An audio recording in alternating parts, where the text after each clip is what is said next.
Wake up. It's time for Primal Scream.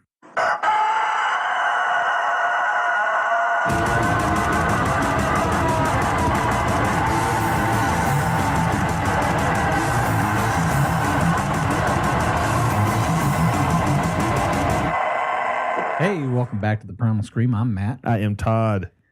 And today's the 23rd of December. Yep. Right before Christmas. You got your shopping done? You set? You golden? I actually finished it today.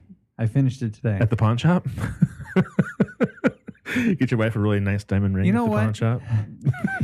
You just fucking ruined it. What if she's listening to it right now? What if she said that I don't listen to your podcast, but what if she secretly does listen to the podcast and you just fucked me? My wife says the same thing, and I know the first time I slip up and say something inappropriate that involves her, she's going to listen to that podcast. Like, did you know that my lady loves anal?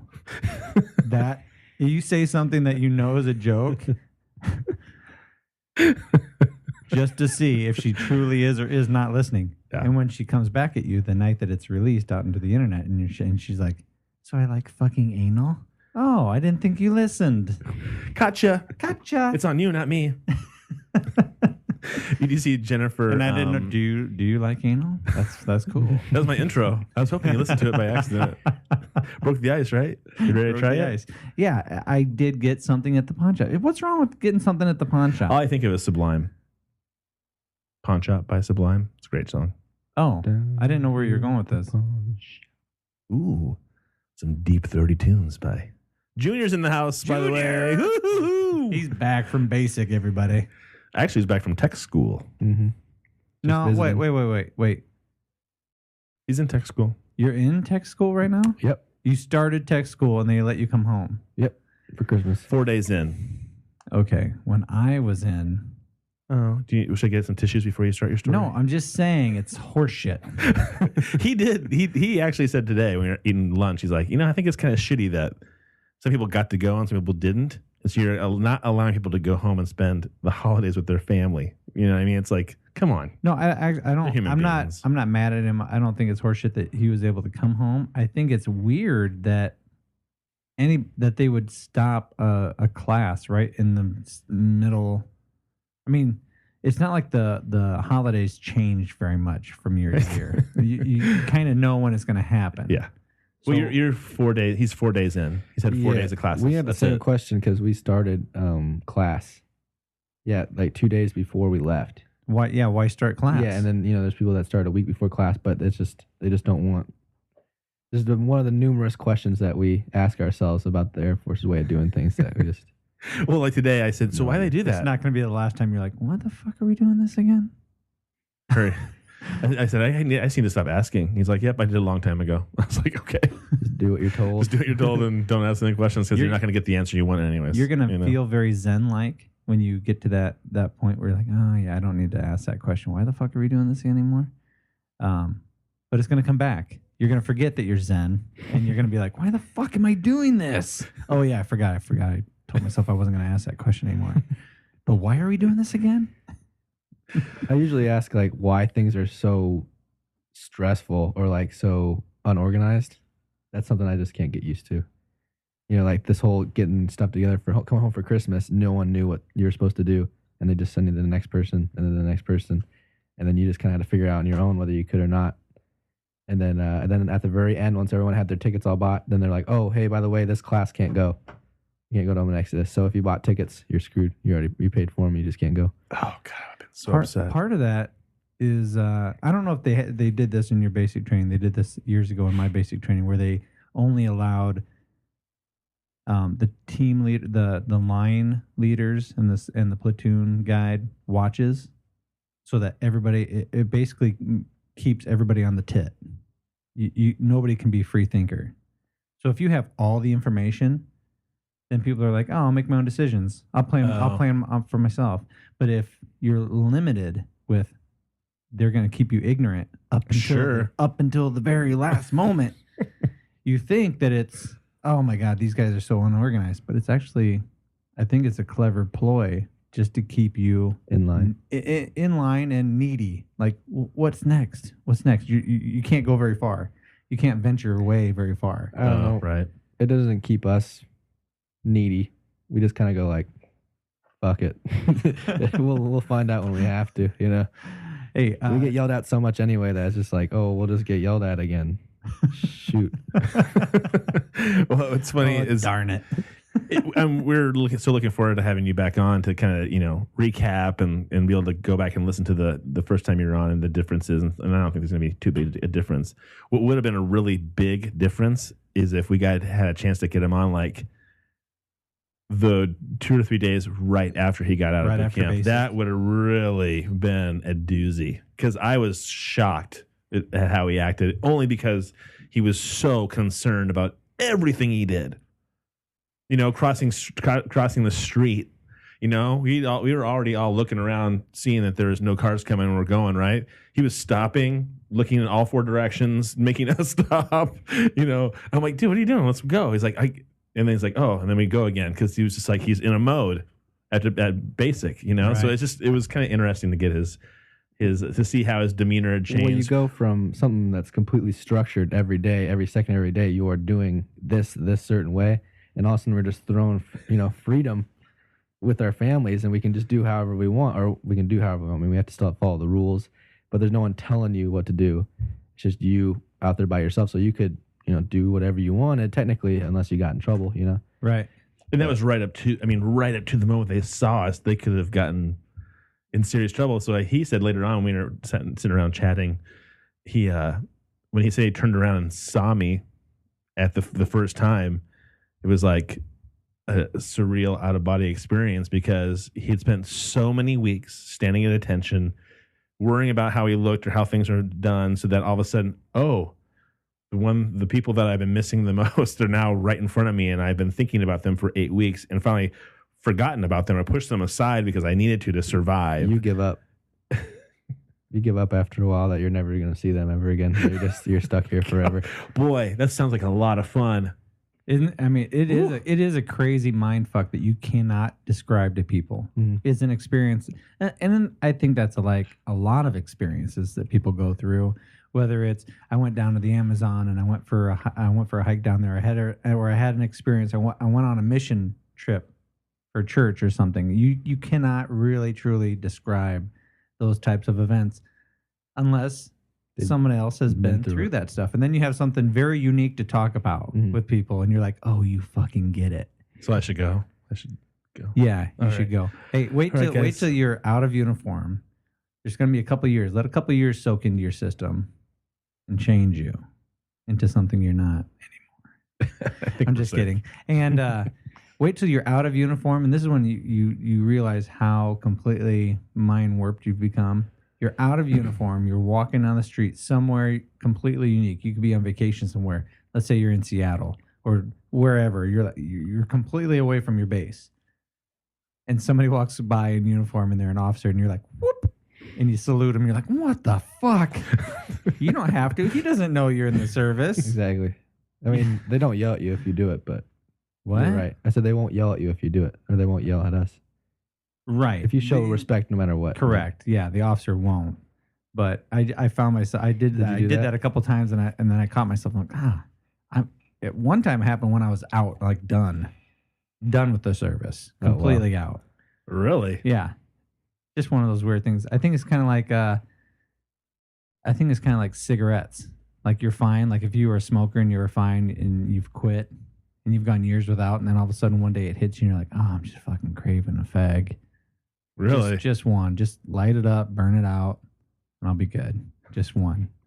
Somebody might walk by and you got that smell of cigarette smoke. You're like, again, only if you've been there can you. Yeah, again, only if you've had that experience can you appreciate what the fuck I'm talking about. So maybe half the listeners. Were you allowed to smoke in basic? No. And you couldn't chew either. But this is what they did. This is what the guys did to get away with it, which I thought was fucking pretty ingenious. They had their chew can, which I don't know where they got this from, the chew cans from. I don't know how they got them because I wasn't into it at the time. But they tied 550 cord. They tied it in a knot, shut the lid, taped the lid shut, and took the strings inside 550 cord, opened their window of the barracks, chucked it as hard as they could up onto the roof, and then let the string hang down into their window, and then they shut the window. Oh man, that is really smart. so that when they had inspections come through the barracks, they would never find anything. But How come every time we say the yell inspection, there's all these arms out the window chucking shit on the roof? well, if you were when I was in basic, I was constantly basically looking at the ground, and I was always nervous and in shock, kind of constantly on edge. So you didn't like just meander around. You didn't look up at the windows. I'm sure there was drill sergeants walking by going, "Motherfucking 6 strings. I count 6. How many strings do you count, drill sergeant? I count 6 strings hanging out that motherfucking window right there. I can count them. They think they're getting over on us. They knew what was going on, I'm sure." I was telling Junior that during the when I was waiting for him to come out of the barracks during graduation, I saw these 2 MTIs or drill sergeants kind of walking around, kind of hamming it up, drinking coffee, kind of hanging out together. And the barracks are really weird. How it's like there's like an overhang. The architecture is really different. It's almost like the building is built on stilts. Yeah. Right, and there's a main center kind of area, and then you can that way you can have drills underneath these canopy like things. But it's part of the raining or whatever, part of the building, lightning. And so they're kind of in there hanging out, and as soon as the first person walked out of one of those doors, oh god, that had any rank at all. Oh, their demeanor completely changed, and were like hardcore. It was just really, and then they'd walk away and maybe, hamming it up again and talking and chatting and talking about. You can tell them they're doing like all this antics, so they must have been talking about a movie or something like that. And then again, somebody would walk out and boom, they'd be right back into mode again. I was like, whew, that's a trip. Unless you really approach it as like a role that you play. Like, it is. Oh, I'm an asshole today. So they explained it to us. They said that because sometimes our instructors will teach us inside the classroom, and when they're in the classroom, they're much more laid back. They don't yell at you, whatever. It's just kind of like, unless you do something really stupid, but they just kind of talk to you and teach you the stuff. Because they said if we yell at you the whole time, you're never going to learn the actual information. So they did show that there's a classroom me, there's a MTI me, and then there's the normal me. And he's like, you'll never see the normal me. He's like, but the classroom MTI me, it just showed that they have these different personas that they show in order to, do the job that they have to do. Right, because you wouldn't be able to do the job that they do if they were always just buddy with everybody. Oh, sure, normal person. When Junior talked a lot about this, what he went through, the anxiety part of it was the part that to me makes me think that I might not be able to handle it. Just the constant worry, my uniform and my bed. I mean, I'm sure. Maybe like him, I would get used to after a while, and it would become my normal day. But just the idea of somebody always watching every single thing I did, and then just waiting to ream my ass for something being done wrong, so that I'm always checking, I'm always aware, I'm always on point of what's going on. Just the thought of it gives me anxiety that makes me want to go poop right now. My stomach's in knots just thinking about it. Even I appreciate it, but even going into it, and in your head they're gonna play mind games. I know their games. I know they're just gonna fuck with me. I haven't done anything wrong, and I know they're just gonna mess with me.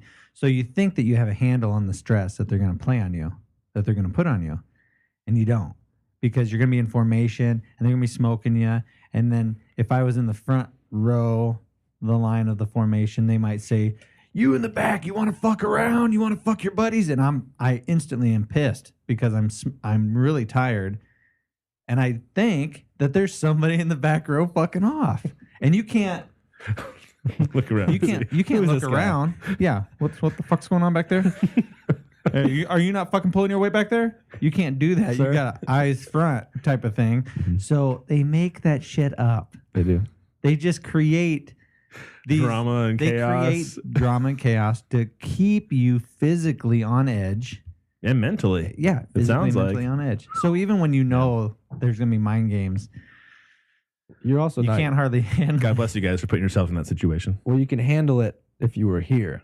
Like if you got up every day in your own bed and you're like, all right, Dad, I'm going off to boot camp, went up to formation. Then they were, fucking with you. Then you'd be like, oh, whatever, this is all game. But when you're out there and you're in those beds every single night and you wake up at 4 a.m. to reveille and, it's all so real. And so fearful and so sad, because you're pretty much just depressed the And entire just first so 2 weeks. sad. He was sad.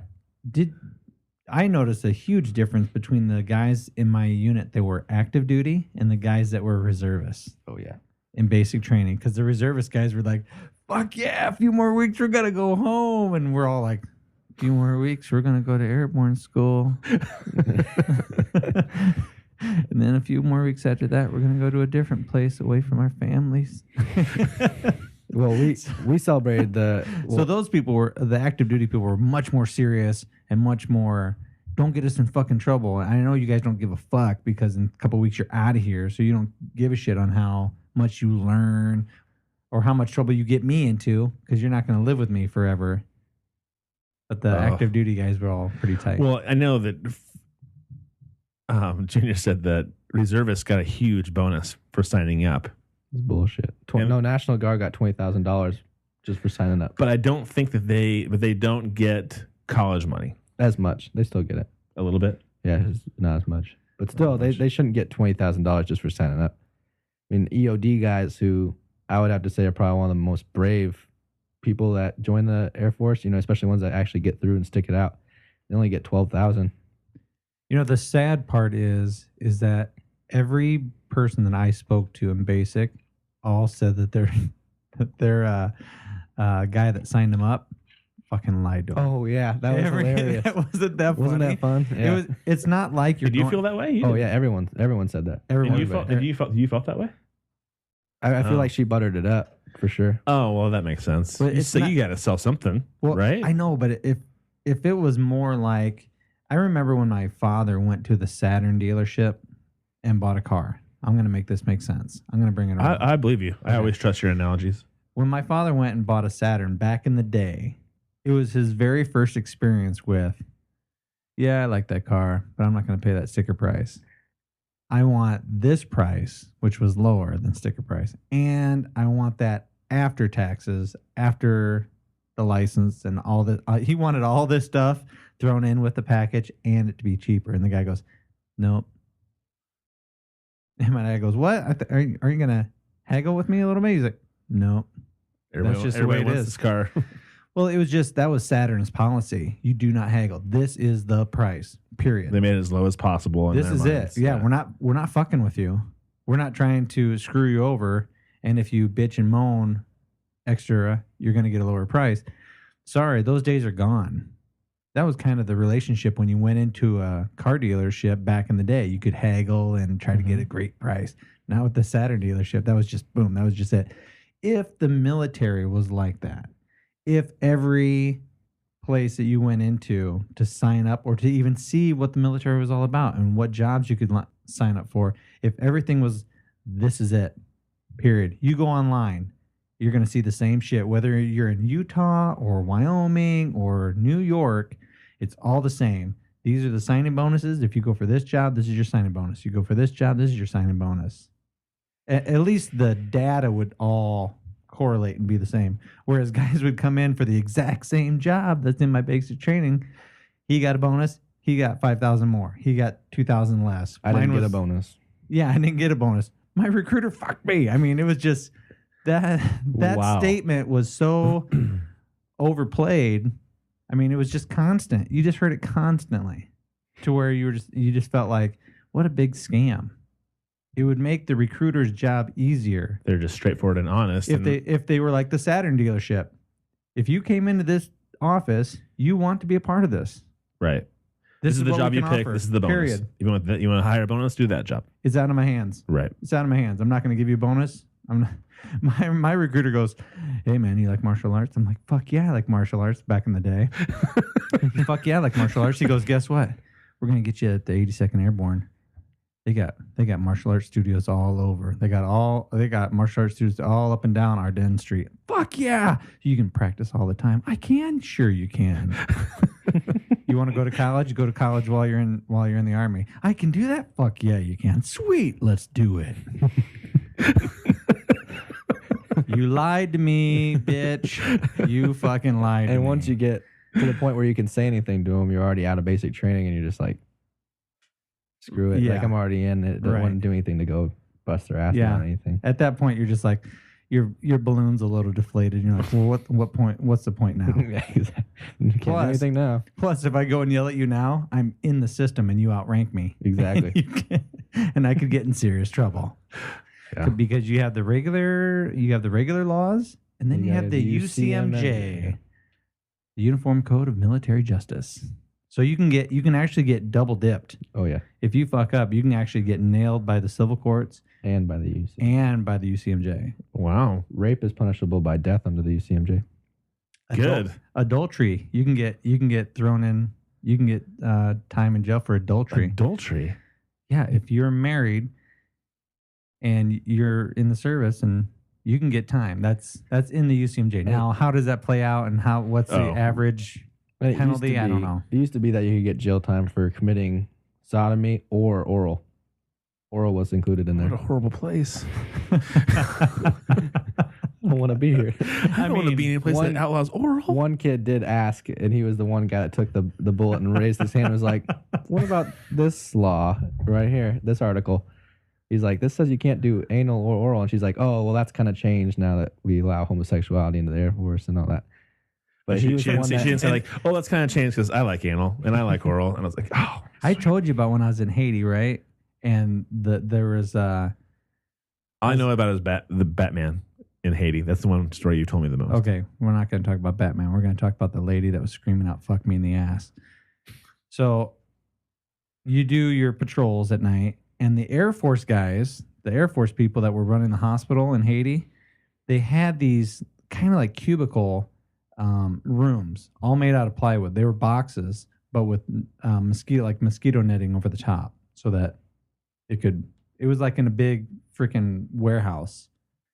So all these rooms were made out of plywood and mosquito netting on the top to let out the heat. And they had their bunks and everything in there. And so when you would walk through, the Army guys would walk through doing their security rounds at night, you would hear this one girl screaming out, fuck me.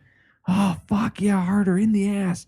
And she would, anyway, the guy who was running the show was a gunny in the Marines, I think. Gunny sergeant, master, I don't know. I forget the rank in the Marines. I wasn't in the Marines. So he's walking by one night and he hears it. So not only was she getting sodomized, but she was married, and the guy sodomizing her was not her husband. Really? Yeah, that was kind of a really funny situation that I got to be a part of. I was walking by. Dude, when you're walking through a warehouse with plywood cubicles and you hear a woman Screaming that. like you're thinking, these walls aren't insulated? There's no roof on your little room. Do you not think that retarded. everybody hears you? You'd be probably worried about Everybody's anybody hearing hearing noise, period, let alone somebody screaming. Yeah, I don't want anybody hearing me, and I'm in a house. Right. Your wife said you were pretty loud, so I can understand that. Well, I like to be slapped. There's certain things that I'll allow to happen, and one is just me getting slapped. I deserve it, though. I think I deserve it, and most of the time, people I think are afraid to slap me. So that's the one time I let it happen. Hey, what's going on in the world? We'll give Junior a break here for a second. We'll quit talking about sodomy.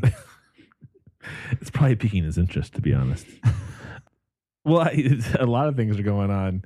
I think one of the more interesting things is there's a huge supposedly First Amendment right of free speech kind of discussion that's happening since Phil Robertson from Duck Dynasty made a comment about homosexuals in the military. Yeah, and somebody on Facebook, it was a forward from somebody. It wasn't a pro or con. It was more of making sure people understood the divide between he can say anything he wants. He has that freedom of being an American to say whatever he likes. But he also needs to realize that there could be repercussions. Why does there need to be repercussions? Well, if his job says, we're not going to promote those ideas, so you're not going to be on this show. That's what it came down to. They said, we don't want to put that idea out there. You can't be on the show anymore. So that's their decision. It's like me going to work and spouting off at the mouth, I can say whatever I want. But if my work says, hey, that's not happening here, you need to go. That's just that's part of me being fired from not being appropriate. There's a certain term that I would love to use, but I'm going to be sensitive. What a terrible, stupid thing to do for a reality show.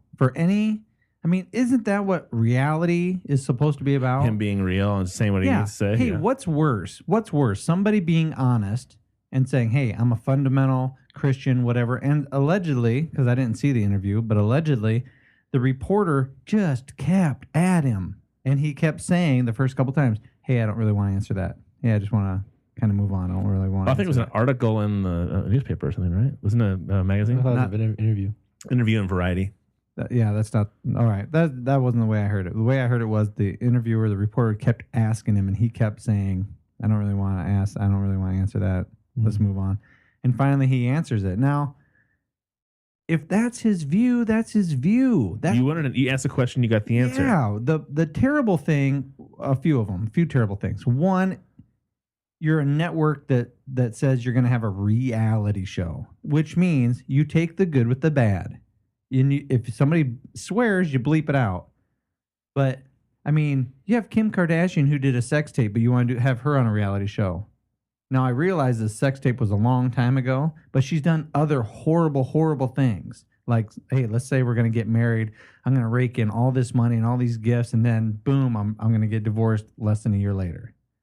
To me, morality-wise, that's as horrible, if not more horrible, than one guy saying, you know what? This is just the way I feel. Right. I'm not going out and hurting anybody with my words. I'm not trying to make anybody feel bad. This is how I feel. You ask me a question. This is what I believe. This is what I believe. Yeah.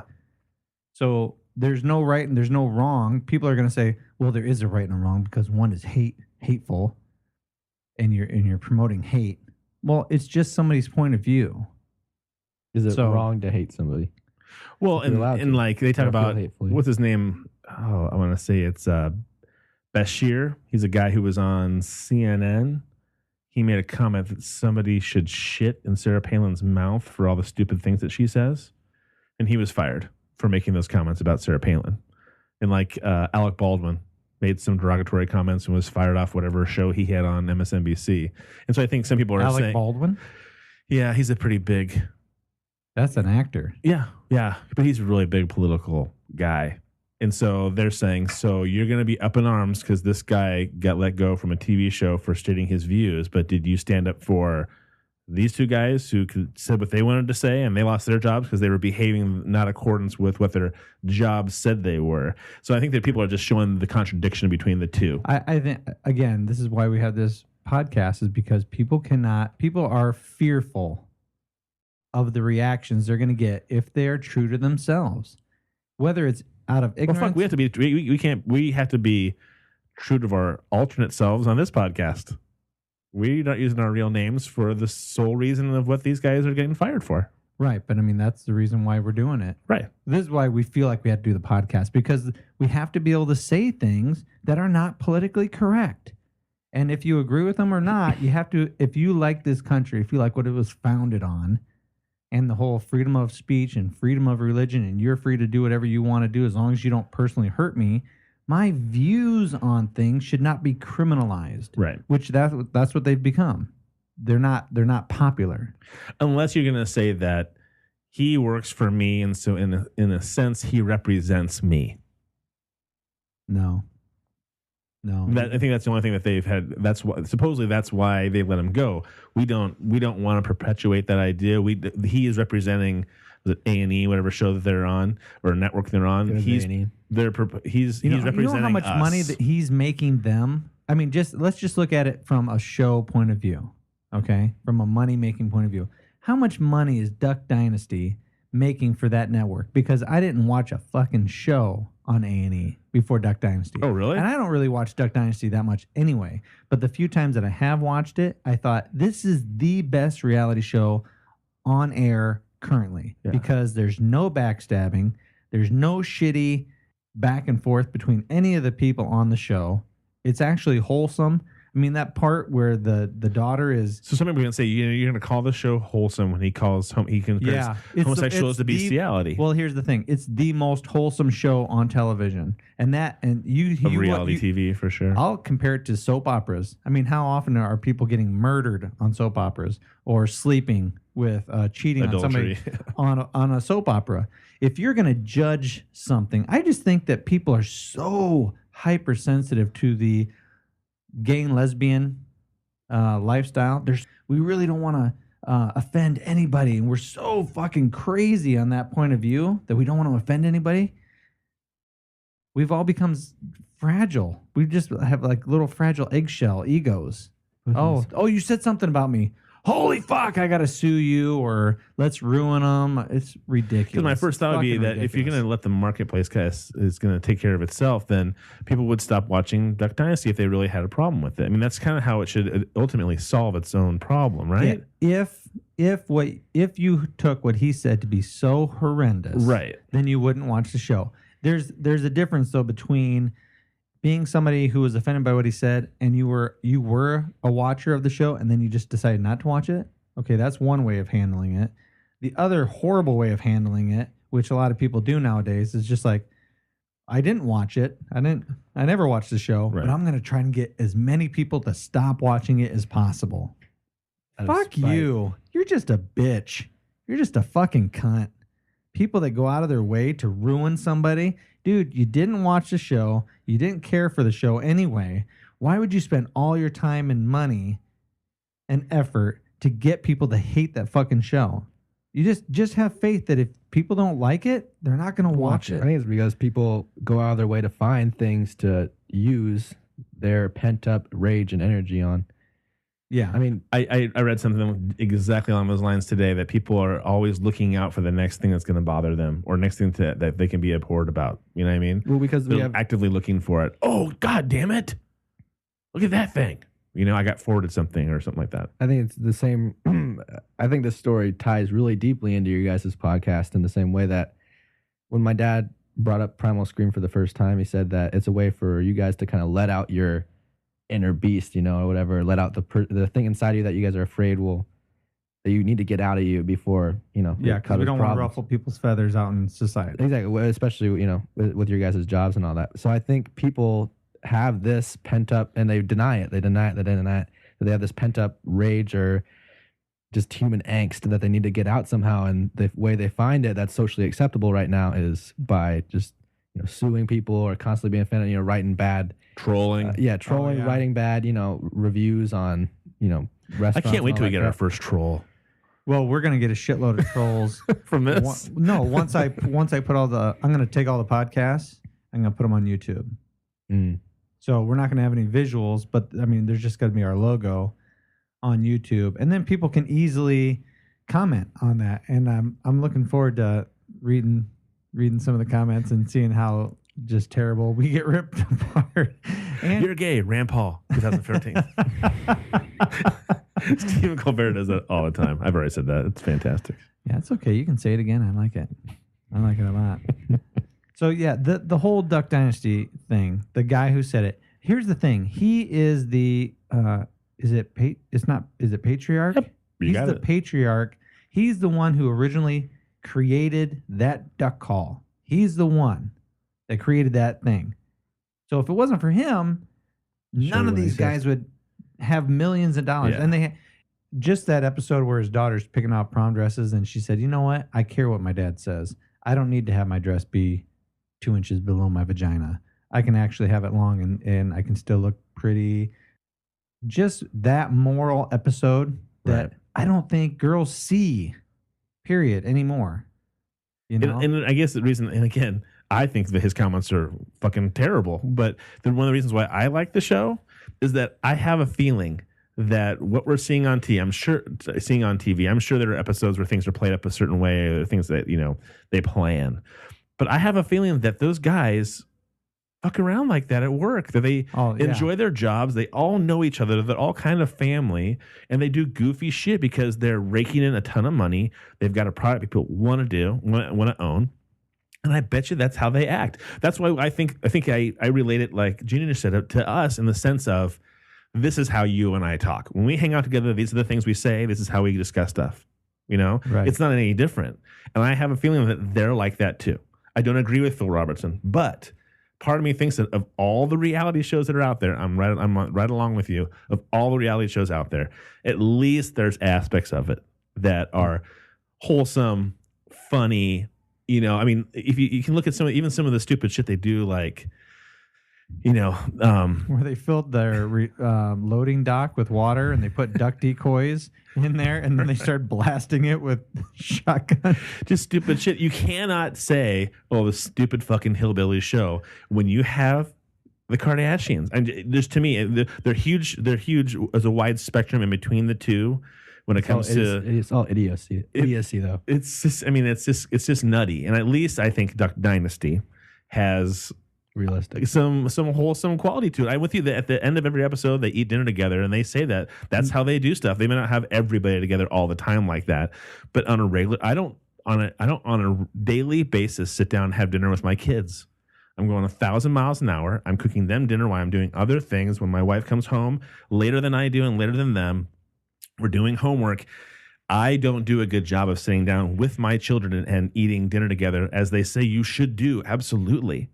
I don't do that. And this reality show looks like they do a pretty damn good job of it.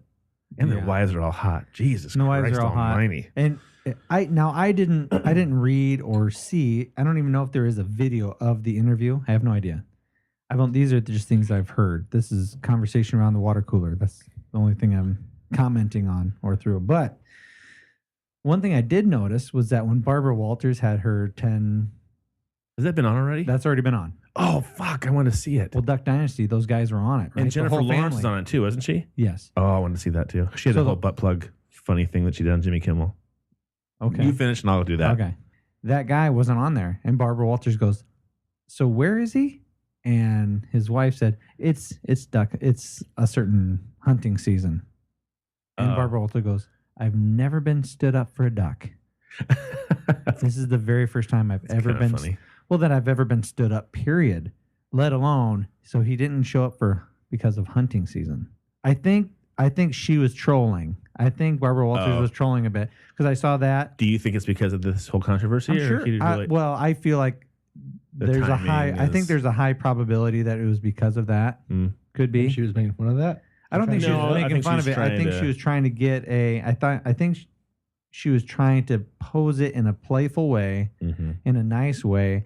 And if they would have bit, if they would have said, "Well, he's not here because he's pissed off of how he was treated because of a comments that he was made." Right. I mean, it's like this. I held a position at one point where I got a phone call. I was at work, and they said, "Hi, this is human resources from another factory, another place," and they said, "We would like to ask you about an ex-employee of yours who put you down as a reference."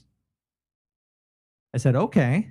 Now I had other people in my office at the time, other peers, other supervisors, and whatnot, and they were looking at me really oddly because I'm like, "Yes, no, he didn't come in very often." I was answering this person's questions, this person from HR. I was answering their questions as honestly as possible because you're raised with the idea that if someone asks you a question, don't lie, just tell them the truth. Right. Now, I didn't make anything up. I didn't go overboard. I just answered the questions. And she goes, "Okay, thank you." And I hung up. And the people in my office go, "Who was that?" I go, "Oh, it was an HR lady from this other company. She was asking about this guy that used to work here." And they go, "What did you do?" I go, "I just answered her fucking questions." Dude, you do not answer those fucking questions. You don't answer that because if he doesn't get the job, he could fucking sue you. And immediately my heart's just pounding through my chest. I call my HR and say, "Hey, I just got this phone fucking call. Maybe you should have a class for new supervisors and tell them, hey, if this ever happens, here's a likely scenario. Somebody puts you down. Who's your ex-boss? Somebody puts you down as a reference. This is how you fucking handle it. You don't answer the questions. You refer that person to this HR, and this HR will give bullshit answers because that's all it was. You don't want to give honest answers. You just want to say, yeah, he worked here. Yep, that's when he left here. Done. You can't answer. Well, you're not supposed to answer. So was he a good worker? I mean, yeah, when he decided to work, he was good. Did he show up on time a lot? His attendance wasn't that great. The honest answer. It was an honest answer, you know. And if you're an employer, so I said, why don't you guys tell me this stuff? The HR guy goes, I do the exact same thing. I ask questions that I know they shouldn't answer, but if they're willing to answer them, I go, what a shitty fucking thing to put a position to put somebody in. Right. You're purposely trying to manipulate somebody who you're calling. I'm yelling at my own human resources guy. You're manipulating somebody else, hoping that they fucking slip and give you an honest answer. And this is how fucked up our legal system is. If you're honest and the guy doesn't get a job and he finds out about it and he can prove that you said these things, you're fucking sued. And then you're fired. And well, I could be fired or I could be sued and lose everything. And what a shitty fucking society. What a fucked up way to have our legal system. Right. Hey, if you know that I'm not supposed to answer that question, you should be just as responsible for fucking asking me that question as I am for answering it. Right. So don't fucking ask it. Yeah. But I think this is a societal thing because I mean, I think I had somebody else, and they'll remain nameless, say, those guys in those fucking beards on that show, come on. They've seen pictures of when they don't have those beards. You know, it's all for show. And I'm like, first of all, I don't think it's for show. What, the beards? The beards. And I said, and second of all, how long it takes to grow a beard. Exactly. I said, second of all, don't say stupid shit like that because all I see on the Kardashians are fake tits talking about camel toe all the time. You know, I'm just like, you can't belittle one thing without looking at the reality of another. I mean, because you don't like it, just say you don't like it and you don't agree. You just think, oh, those guys look like dumbasses or something. Don't say, oh, that's all fake. It's all, I mean, a lot of it's fucking fake. You can't tell me the Kardashians are less fake than the Duck Dynasty guys. At some point, it's all creative editing. Even if a scenario has not been faked at all, you can edit something to make it look a certain way, whether they meant for it to look that way or not. I don't know. What it sounds like to me is people's lack of, what's the word, like faith in their self, that they can't just have an opinion on something and not have to back it up. If you could just be like, oh, I don't like that show, and you don't have to be like, because of, the fake beards or whatever, and then people have to back up their, oh, I didn't get that job because of this guy, so I should sue him because I'm going to protect my pride. Yeah. When I think people should just either have the balls to just say something and back it up and not have to back it up, and people be like, oh, you're wrong. I'm like, I feel like I'm right. And that's it. You don't have to, make scramble to, be like, well, it's this reason why. And if you, miss a job because someone gave a shitty, record of how you worked, then you should just kind of take that as either you don't agree with it and that was shitty of them to do, but you're not going to bitch and moan about it. Down as your reference. Exactly. And then like, if you knew that that's right, then you just take it, on the chest and say, okay, I'm going to try and work hard next time. Maybe even call that person. That's what I would do. Well, I'd call that old boss. Isn't that what you're supposed to do? Is call people and say, hey, would you mind if I put you down as a reference? Exactly. Mm-hmm. Wise words. So back to Jennifer Lawrence's butt plugs. So she was on Jimmy. A great segue. Nice segue. Yeah, nice segue. She was on Jimmy Kimmel. If you can, no, I'm sorry. She was on Conan, and you can pull it up on YouTube and watch it. But it's she said, it was very funny because I think she's pretty down to earth. People really like her in Hollywood. You hear anybody talk about her, they just think she's just a wonderful person. Like she's just very straightforward and not a real Hollywoody kind of person. Right. She, her sister, somebody gave her a box full of different size butt plugs, and she was in a hotel room, and she had to leave and go do an interview or something. I can't remember what she said, and so she threw them all. They were all in a box, and she shut them under the bed. And she came back, and the maid had taken all of them out and arranged them in order on the top of the bed, all laid out for her, just almost like saying, "I found all your butt plugs." And so you can see the Jimmy Kimmel, or sorry, Conan's interview with her, and it is really, really funny to hear. Okay. Dead silence. Part of me was like, I was on the edge of going, oh, was there Astroglide in there too? Because then I'd be a little more skeptical. But she seemed like she was pretty, like, legitimately, like, embarrassed about it. At the same time, wasn't like being overly defensive, like, they weren't mine. No, they're not mine. They're not mine. It was just a joke. She was just like, it was a joke for my sister, and I threw them under the bed because I was embarrassed about having them, and you know, it was silly, you know. But then I came back and I thought I'd be embarrassed before, but then they're all laid out for me. And so the way she handled it was either she's a fucking incredible actress, or she legitimately it was just a joke, and she got one pulled over on her by her maid. It was hilarious. When she was doing the Barbara Walters thing, Barbara Walters said, what is the one question? This is how she started. What's the one question you don't want me to ask? Nice. So basically, you're saying, ask yourself the one question you don't want me to ask you. Because she says, you know what? I hate when people say, I'm surprised you're as normal as you are, which makes me really uncomfortable. Like, am I supposed to be really odd and weird because I do movies? I mean, that's just my job. I just do my job, and then I'm a normal person. And she enjoys it. I mean, she's a really when she was up for an Academy Award for Winter's Bone, and I heard about Winter's Bone before I heard about her. I heard it was a really good movie, and I heard about this really great no-name actress who was in it. And so I saw the movie. Very dark independent film, really dark independent film, and she is phenomenal in it. She's just such a, I mean, she seemed, and that was her first, so one of her first movies ever, gigs, was an Academy Award winning job on that picture. And if you watch the movie, isn't that crazy? It's crazy. Well, that's your debut. Boom. Maybe, but it also says something to you and your ability as an artist. You know what I mean? And so it was pretty astounding. In the parts of the movie that were just really, really gross and scary, she was very believable. In the beginning, she or her two little brother and sister and her are waiting for their dad to return. She's pretty sure he's not returning, that something's happened to him, but she doesn't know for sure. But they're starving. They have no food. So she shoots two squirrels in their backyard and had to sit down and skin them and gut them and everything. And she really did it on this bench table. And she talked about somebody showing her how to do that. And she was, you know, like anybody else, was grossed out and scared by it all, but thought, just got to do it. It's my job. And so she did it. So they shot two squirrels and they gave them to her and said, do what we showed you. And she guts them and skins them. And the little brother and sister are sitting there watching her do it because they're so hungry. They just can't wait to eat the squirrel when she gets done with it all.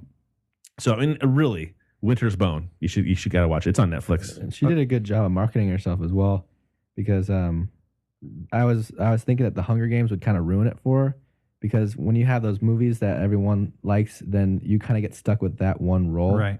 Yeah. And then all of a sudden, right after that, she did, I think, Silver Linings Playbook was right after that, and that was one of the best movies I've seen. Yeah, that was really. And she played like a completely opposite character than the character that was in that movie, and so I think that kind of broke it out for her, so she could branch out and do whatever she wanted instead of having to stick with that, like I don't know, like Star Wars characters. You know, like you've never seen them besides Harrison Ford and anything else because they've been stuck with that one movie. Sure. So I think she did a great job. What do they call that? It's not pigeon-toed into a pigeonholed. Is it pigeonholed? Is that what it is? Pigeonholed. But yeah, when I saw that she was going to be doing the Hunger Games thing, I thought, fuck. She was just in X-Men: The First Class, and so I'm going to have a really hard time watching this movie and not seeing her as the blue chick on that X-Men. Well, that's movie. right. She was right. So and I thought the girl that I had pictured in my head was a lot prettier. And then I watched the movie and I thought, man, that was a really stupid thing for me to think because she really pulls it off. Yeah. I want to ask you, I just pulled up our own Twitter feed. And this is the dangerous thing, ladies and gentlemen, of having a Twitter feed that two people put that two people put their comments on, because my buddy Todd, we're great friends, but he his opinions are on one side of the table and we match sometimes, and then I find my opinions on the other side of the table. So when we tweet things, you might have to ask yourself, I wonder if Todd put that, or I wonder if Matt put that. I feel like I do a pretty good job of trying to see both sides. I think I don't try to add for you. I do things for myself, but I also like to put things in there that I don't necessarily agree with, so I can see another person's point of view. I think definitely we are a like-minded point of view when it comes to people that say they go out of their way to make hurtful statements towards a group of people's way of living. Sure. And it could be a religious way of living. It could be a sexual orientation way of living. If somebody is saying things that are really fucking hurtful, I think we're like-minded. But when I just pulled up in it and one tweet, the rights, Duck Dynasty hypocrisy via interesting take. What does that mean? Oh, I saw it, like a person discussing both sides, and thought that was an interesting article. And then I tweeted one that was the first one I ever tweeted about his was kind of something that following his side. So the article, I didn't read the article. I haven't even gone into it. Yeah, the article is more. The article is looking at the idea of the difference between stifling free speech and as to why he got fired. It was a discussion about that. But the first one I tweeted was more about, was like a pro Phil kind of one, you know. You know what I really like about that guy and his wife? One, if you go to the Suns, if you see the Suns house, the guy who's actually running, like the CEO, the mansion. He's got a mansion. The dad who actually created the product, double wide on stilts. Yeah. And there's an episode, one of the first episodes I ever saw was them looking for a house because the son's like, Dad, why are you living like this when you can have anything you want?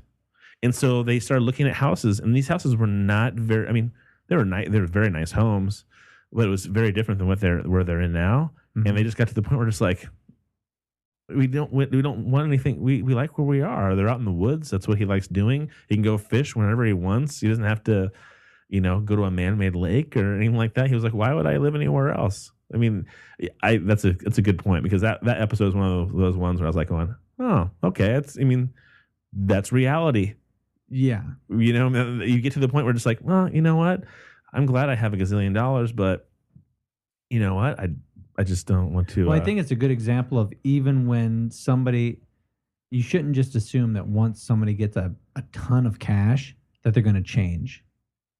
And clearly, that guy and his wife haven't changed. Well, I think part of it is if he has an autobiography, and I didn't read all of it. I read like excerpts from it. He left her and left those kids when they were all young for 5 years and just went off gallivanting and whoring and, riding motorcycles and ran a bar and went off on a pretty dark path for a while, and then found God and came back and changed his life around. And so I read that, and I thought, to me, again, it just added to he's real. He's real, and there's some redemptive quality. And obviously, we've talked about before. I'm pretty agnostic. I'm not a very religious guy, but I appreciate somebody who's made growth in their life. If they've changed, no matter what it is, that it was the catalyst to do that. He's redeemed himself in his own eyes, and for his family. Obviously, his family is extremely successful now, and his kids don't hate his guts. And he's got a woman that's by his side through thick and thin, and he's more than apt to tell you all the shitty things he did. You know what I mean? So again, I don't mind defending him when it comes to some of those aspects. He can have whatever beliefs he wants, but you know what? Growth overall as a man is a pretty awesome one. And in particular, when you talk about, we've talked about it in the past. In fact, there's people that have listened to this podcast who are very religious and thought, that podcast, it kind of bothered me because you didn't have somebody from my point of view on. It just sounded like four guys just railing on Christianity and railing on religion, how stupid we all are because we've bought into it all. Whether it's real or not, because no one can say, I can't say, you can't say. I mean, we have convincing arguments to say that it's not. But when you have a situation where somebody was living their life in a way that was hurtful to others, no matter what it was that they went through, no matter what the catalyst was, that catalyst has to have a silver lining. to get them, if they went through something and it got them to, hey, I live better now, Right. you know? And if that catalyst was Christianity, who am I to say, no, dude, let me wake you up. That's stupid and bullshit, Right. and it doesn't make any sense. And you need to understand that. I just want to force that idea into your head. You have to understand that it's stupid. I don't want to be that guy. I don't want to be that. So whether my personal feelings aside, the fact that he found God in his own in his words, and it turned his life around, that's great. And at that point, I feel like, Would you rather him be still running around the planet as a complete asshole? You know, not taking care of his kids, not with his wife, doing whatever the fuck he wanted to, and being a dredge in society? I would say probably not. yeah. We don't So agree, at that we point, can not agree with what he's saying for sure, Right. but we can say that would we rather him to be the way he is now as a human being he is, even with his ideas you don't agree with, or would you like him to be the asshole that he turned himself into for a while? And that's what I'm saying is I think there's a silver lining. There's a point to where even if you really believe that religion and Christianity and all of it is horseshit, the fact that there's a lot of people that get a lot out of it, whether you think it's hocus pocus or not. Right. And And there's a lot of our friends that are like, no, come on, you know it's a lie. You know there's no free will. The fact that it helped him, Right. I don't want to take that away from anybody. I don't want to take it away. If that actually makes you feel like a better person, I don't want to take it away from you. It's kind of like Fight Club. Remember in Fight Club when the guy goes up to him and he basically holds up the gas station late at night, puts a gun in that kid's mouth. He goes, Oh. give me your license. Now, what do you want to do with yourself? What did you want to be when you grew up? Oh God, I forgot about that part. And the guy is fucking shaking and crying. He's freaking out and he's smacking him around with the gun, And he's like, come on, what'd you want to be? A veterinarian. You need school for that, don't you? Yes. Too expensive. Would you rather be dead? No. I mean, takes his ID out and Yeah, says, he I'm going takes to his find out ID where out. you are in a year from Yeah. now. What are you going to be doing with your life? yeah. And I mean, again, that was the catalyst for him to be that kid, to be a better person. I mean, there's a lot of very positive. You have to look at what's the catalyst. And if it got that person to a positive place, no matter what that catalyst was, I don't necessarily support putting a gun in someone's mouth. But there's a silver lining to it. And if you can actually see the silver lining in those catalysts, no matter what they are, because it got somebody to a better place, then I think that means that you're somebody who can look at things from all angles. Does that mean that Much more open-minded. the whole scenario of the ends must justify the means by which you get there does not really play into it? I And think some people say that you have to the journey has to be the positive part to get to the end. You know what I mean? So if Right. somebody put a gun in your mouth to change your life, could not have been done a different way. That's a little more positive. But if it worked, it worked. yeah. I'm not saying that was the best way. Oh no, I know. I'm not saying that's the best way, but sometimes if that's what it took and it got you here, then hey, thank you. It was silver lining. Like I got fired. There was a guy, I'm sorry, I didn't get fired. I got moved from a machine when I was 19. I got this factory job.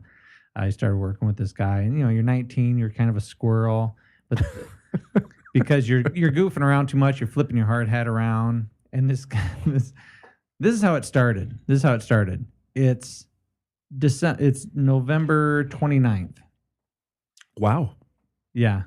I knew it was right after Thanksgiving. It was my first day.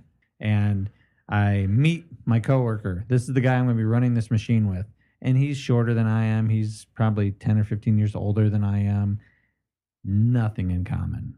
I'm thinking we have nothing in common. What's going to be the icebreaker? I got to stand here next to this guy for 12 hours watching this machine hum. So I got to break the ice. So what do? It's close to Christmas time. So what are you getting your kids for Christmas this year? You got all your Christmas shopping done? Very standard, very generic question. you would Right? assume. Seems harmless. Not to a Jehovah's Witness. Oh, nice. Yeah. God damn it. You just walk into shit like Yeah, that, don't you? Matt grabbed the dice. He rolled them. Fucking snake eyes. I wish I could say it was the only story you have like that in your long I have years. a lot of stories like where I fucking rolled snake That's why we eyes. love you, though, because you've got those wonderful ways that you grew. Yeah, so for the next 20-some days, he brings in every day an example of, Do you know where Christmas trees really came from? You know where the tradition of that came from? You know that Saint Nick is from this era, and he wore this, and this was the reason for that. Do you know that the star means this? I'm like, oh fuck, I just want to fucking kill myself. I'm so sorry I brought this up. Well, that's not why he got me moved. All right, I was screwing around. This was just my partner. He was a very serious guy, and like I said, Jehovah's Witness. And I'm flipping my hard hat around one day, and my hard hat kind of slides under this coil. This metal coil that's running, just balls out faster and shit. If you were to touch the coil with your finger, it would just lop your finger off. It's running so fast. So what do? I try to get real low to the ground and reach in there, grab my hard hat. Boom! He hits the E-stop, shuts the machine down, ruins the coil, ruins a piece of material. And the very next day, I'm bumped. I'm on a different machine. I was so pissed at him because it was a really good paying job, and I got moved to a machine that was much less pay an hour. I was so pissed at him for so many years, and I was at this company for 15 years. When I came back from the military, and in the middle of that 15 years, I was in the military for 3 years, and I came back after the military, and I worked there for another 12 or another 10 years, and that guy and I became really close friends. And I said, he was commenting one day about how much I had changed in his eyes, and that he was kind of proud of me. He was kind of like a father figure, very nice older guy. I was talking about my kids, and he goes, I never would have thought that you would be at this place in your life right now with your kids and everything. Especially when you would have lost your hand if you had got hold of that goddamn hat. Right. When I first saw you compared to now. And I said, you know what? I owe you my kids. And he goes, what? I go, I owe that day that you got pissed at me and you bumped me off your machine. You're the reason I have 3 beautiful kids. You're the reason why I have an amazing wife and the life that I live right now. Just fucking floored him. He didn't know what to say. He's like, I don't get it. Why would you say that? I said, okay, well, if you retrace these steps with me, which I'll do, and it took a while, if you wouldn't have bumped me off of that machine, I wouldn't have gone to this machine. If I wouldn't have gone to that machine, I wouldn't have gone to this machine. If I wouldn't have gone to this machine, I wouldn't have met the people that inspired me to go in the military, and I wouldn't have met my first wife. I wouldn't have got divorced, blah, blah, blah. Because of you putting me on a certain path, all of these events happened. And if all of those events hadn't happened, if I wouldn't have met my first wife, I wouldn't have met my best friend. If I wouldn't have met my best friend, he wouldn't have introduced me to my second wife. And I never would have had these 3 kids. So thank you for my 3 kids. And I said it very straight faced. I wasn't fucking around at all. And I gave him a hug. And he's like, wow, thank you. Isn't that crazy? That's so crazy. It might seem like a shitty fucking day because something fucking happened today. But if you can look back at the catalyst, what truly got you down that path and you're a better person, find that silver lining. Because even something that sounds fucking horrible, right? Somebody sticking a gun in your mouth and making you go to veterinary school, there's something good about it. Well, and I think that's why that movie appealed so much to people and to me. I know all of us really, and it's one of Junior's favorites. And I think it's why Joe Rogan, so his podcast is popular. I think it's why Howard Stern's podcast or a radio show is popular. I think when you find these real people just talking about stuff in general, you can relate to it. We've talked about how, after reading is it Dan Brown's novel? After reading Dan Brown's novel, and I thought, oh, so Jesus could have been married. That's trippy. I right away could relate more to him as a person. You know what I mean? Yeah. It's the same thing when you realize that our founding fathers had slaves and were whoremongers, and Benjamin Franklin loved French whores, and that's why he went to France so often. They were real people. It makes you go, oh, so they weren't perfect, and they did fuck up, and they may have started a pretty amazing country, but they were still human beings. It makes it relatable, and so I think that's why when people hear real conversations, Howard Stern may be a bad example because people like him because he's so fucking crude and all the crazy shit that he does on his show. But I also think that he has real conversations with people about stuff.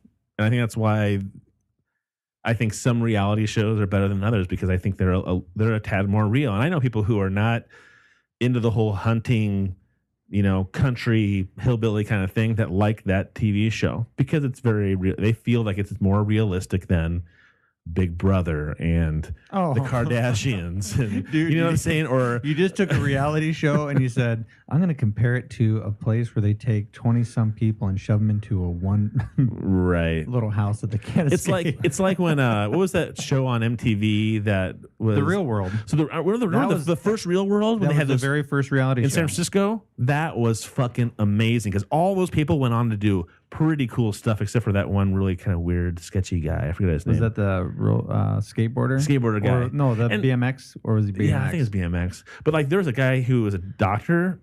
Became a doctor. There a bunch of people really became, and now it's like just a fuck fest. It's like they're in an apartment in Vegas, and all they do is booze and fuck everything that moves. It's the same New with Jersey Shore. Jersey Shore. It's the same thing. So it's not really a reality. It's putting people into a position where they can only make mistakes and look you can only make shitty mistakes. I mean, you don't see they don't put a person in those houses that goes, okay, so I'm gonna go out and get a job, and I'll be working from 9 to 5, and I can't go out at night because I gotta get up in the morning, and I'm a responsible adult. There's no action, there's no drama, there's no BS when somebody's not pounding beers. Well, you'll even see that on Survivor. Survivor is one of my guilty pleasures. I really love the show Survivor. It's the exact same setup. You see the same stuff over and over and over again every season, but I'm sucked in. I really enjoy it for whatever reason. I don't know. It might be because I love the setting. I always want to go to the Caribbean. I love the water. I love that type of setting. Maybe that's what sucks me into it. I don't know. But the people that are on that show that are nice, they don't cause drama. You don't see them very much. They'll walk by. You'll see them like cut through the scene, and you're wondering, you know what? This whole season, I never saw them talking to the camera. Are they still around though? Are they still making it in the game? Well, I mean, some people do make it further than others, but it's surprising. The people that are normal, they're not getting the airtime because they're not. Because they're not. Yeah, they're not entertaining. Hey, why do I want to watch that guy? He's exactly like I am.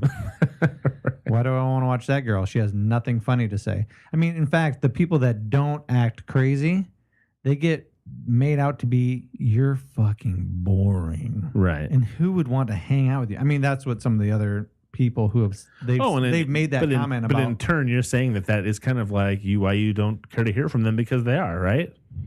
Right. So we kind of feed into that a little bit, I guess. Yeah, absolutely. I was also going to say that another actress besides Jennifer Lawrence I've heard good things about, because who's pretty boy that was in American Hustle with her? Ryan Reynolds?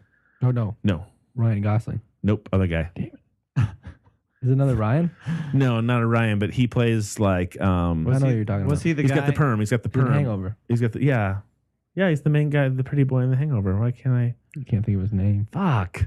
Well, he was in The Hangover. He was in Bradley Cooper. Bradley Cooper. Because Zach Galifianakis. Good job. Zach Galifianakis says we just call him Pretty Boy. That's what he said in some interview. But he said that he goes, "You thought Jennifer Lawrence was good in Silver Linings Playbook. You wait until you see her in this movie coming up." And this is months ago before it even came out and they had previews for it. He goes, "You wait until you see the transformation that this woman makes. She's absolutely astounding as an actress." And then you hear I'm another big fan. I'm a fan of Emma Stone as an actress. Yeah. Because I think she's one of the most beautiful people. And she's funny as hell in the world. But again, Ryan Gosling said, if I could do any movie with anybody, again, it'd be her. It's like she is an absolutely amazing person, amazing actress, takes her job very seriously, at the same time has a wonderful time. And then you hear the same thing about him, I think Bradley Cooper, did you ever see him when he was on Inside the Actors Studio Guild? Mm-hmm. Right. His interview with he cried the whole time. They show a clip of him asking Robert De Niro a question in the audience as a student. Yeah. And then I thought I shouldn't laugh at him, but at one point the guy says, "Who's that woman sitting in the front row? And can you tell me about her?" And he looks and he goes, That's so and so, and just starts crying terribly. And he's like, I would not be the person I am today if it wasn't for her. she taught me this, and she taught me this, and she taught me this. I mean, he just kept going on and on, kind of barely kind of containing himself, in front of this person. So, I mean, maybe it's people who realize how lucky they are in the positions they're in, or are appreciative of how fruitful their lives have become because of people who have helped them along the way. But I think that's why those actors and those actresses, or people in general, appeal to me, is the reality of, it sounds like who they are as a person makes it more believable for me as a person watching them. So I read more about Phil Robertson before this whole thing happened. And even though he's a very religious guy and a fundamentalist, and I knew ahead of time, before I even heard his religious beliefs, that we probably would not agree on a majority of things if we were to have a discussion together. Right. But I liked the idea of his show because of the reality, quote unquote, part of it. I knew he was more down to earth than the average person. I feel You know what I mean? that applies to people as well. You can kind of tell when people are being fake and when they're being real. And when you can kind of finally get to someone at a real level, then you can really become friends. That's when become completely. Even when you fight, like when that guy that you were talking about, the story where he shut out the machine, and Right. I mean that's diving into something a little deeper than just face value. Exchanging pleasantries, how's the weather, that kind of thing. When you get down to the core of each other, then that's when real friendships start. That's why people say, oh, well, we used to hate each other back in the day, but now we're best friends, because they have had that connection where they've gone deeper. So that's why I think, like with Bradley Cooper, seeing him cry, that's a sad thing. That's that's cool, but it's because you have seen him in such a deep level that you can like him so much. Even if you hated a person, or even that guy being like that, having those ideas and those things I don't agree with either. You like him more and you see him more as a real person, because you're getting down to that deep and dirty stuff where you can find out, what they're actually about and what you're about and how you intertwine with each other. I think I think it's almost magical. I know people are gonna be like, no, fuck, magic. Seriously? But there is something that is, you cannot prove. It's not scientific. There's no formula behind it. And why is it that you appeal to me as somebody I want to hang with, or you appeal to me as somebody I want to hang with? Or why is it that the girl that I work with, I have a really super easy time talking to, or this other girl that I work with who's missing a tooth, I don't really like to talk to. It's a good picture in my head. Which, by the way, she's only missing a tooth because it chipped and she had to get a crown put on. But it was actually, we had an interesting conversation the other day. I said, the difference between me wanting to talk to you and me wanting to give you $5 to leave me alone is one tooth. That's it. If you have one tooth missing, you go from somebody who looks respectable to somebody who's smoking crack, and I don't know if I really want to support your habit type of scenario. It's amazing that, you bring up like Emma Stone and all these people who are great, that these actors say are great to work with. So not only does somebody have to be, they don't have to be, but a beautiful person, people already put their guard down. Like you make me smile. The sun's a little bit brighter just being in your presence. That's a physical thing. But then you throw in, how do they talk? And what do they talk about? And do they smile a lot or do they not smile a lot? There's all these little nuances that go on with somebody that makes you think, oh, he likes to play practical jokes and they're funny, silly, innocent. They don't hurt anybody, practical jokes. I really love being around that guy because you never know what he's going to say. Every day is going to be fucking different. So when I'm at work and people relieve me and I go to my next position or whatever it is, every time somebody comes to relieve me, I try to say something else. I try to completely catch them off guard with what I'm going to say. Just to be like, if I were to have a heart attack and go off the road or die, people would be like, you know what, that guy was... I don't know a lot of guys like him. He said it's fucking crazy. He scared me every day he relieved me. He scared me a little really bit more. Weird shit. Like, hey, if you woke up one morning and there was a turd on your upper lip, how would you react? would you be pissed at the person laying next to you because you assume that they put it there? Or would you be scared to death at the fact that anything can happen to you basically in the middle of the night and you not be aware of it? Did you actually say that to somebody? I just actually said it realistically for the first time right now. Oh, God. If you died tomorrow, I'd say, God, he really made me laugh in those crazy fucking comments. he You used to never make. knew what Matt was going to say. Oh, God, that was good. I think, but The release of tears. That's the amazing thing about people, because there was a woman that I really try my hardest. I never really talk to any women that I work with, for the most part, because I feel like there's so many guys who basically rape them with their eyes. You know, they're so women for the most part. I feel like constantly feel like a piece of meat At your job? Well, almost anywhere, you know, and there's so many more men than women at my job anyway, that I don't want them ever to feel like I'm hitting on them. Sure. You know, and I don't wear my wedding ring at work. Usually the wedding ring will be like, oh, he's safe. He's married.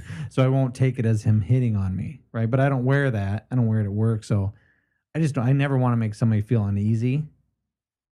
And there's this lady at work who, she's just a freaking sweetheart. I mean, anytime that I've ever been in the vicinity to hear her voice or to hear her talk to somebody, it's been about puppy dogs and rainbows. I mean, it's just the sweetest fucking lady.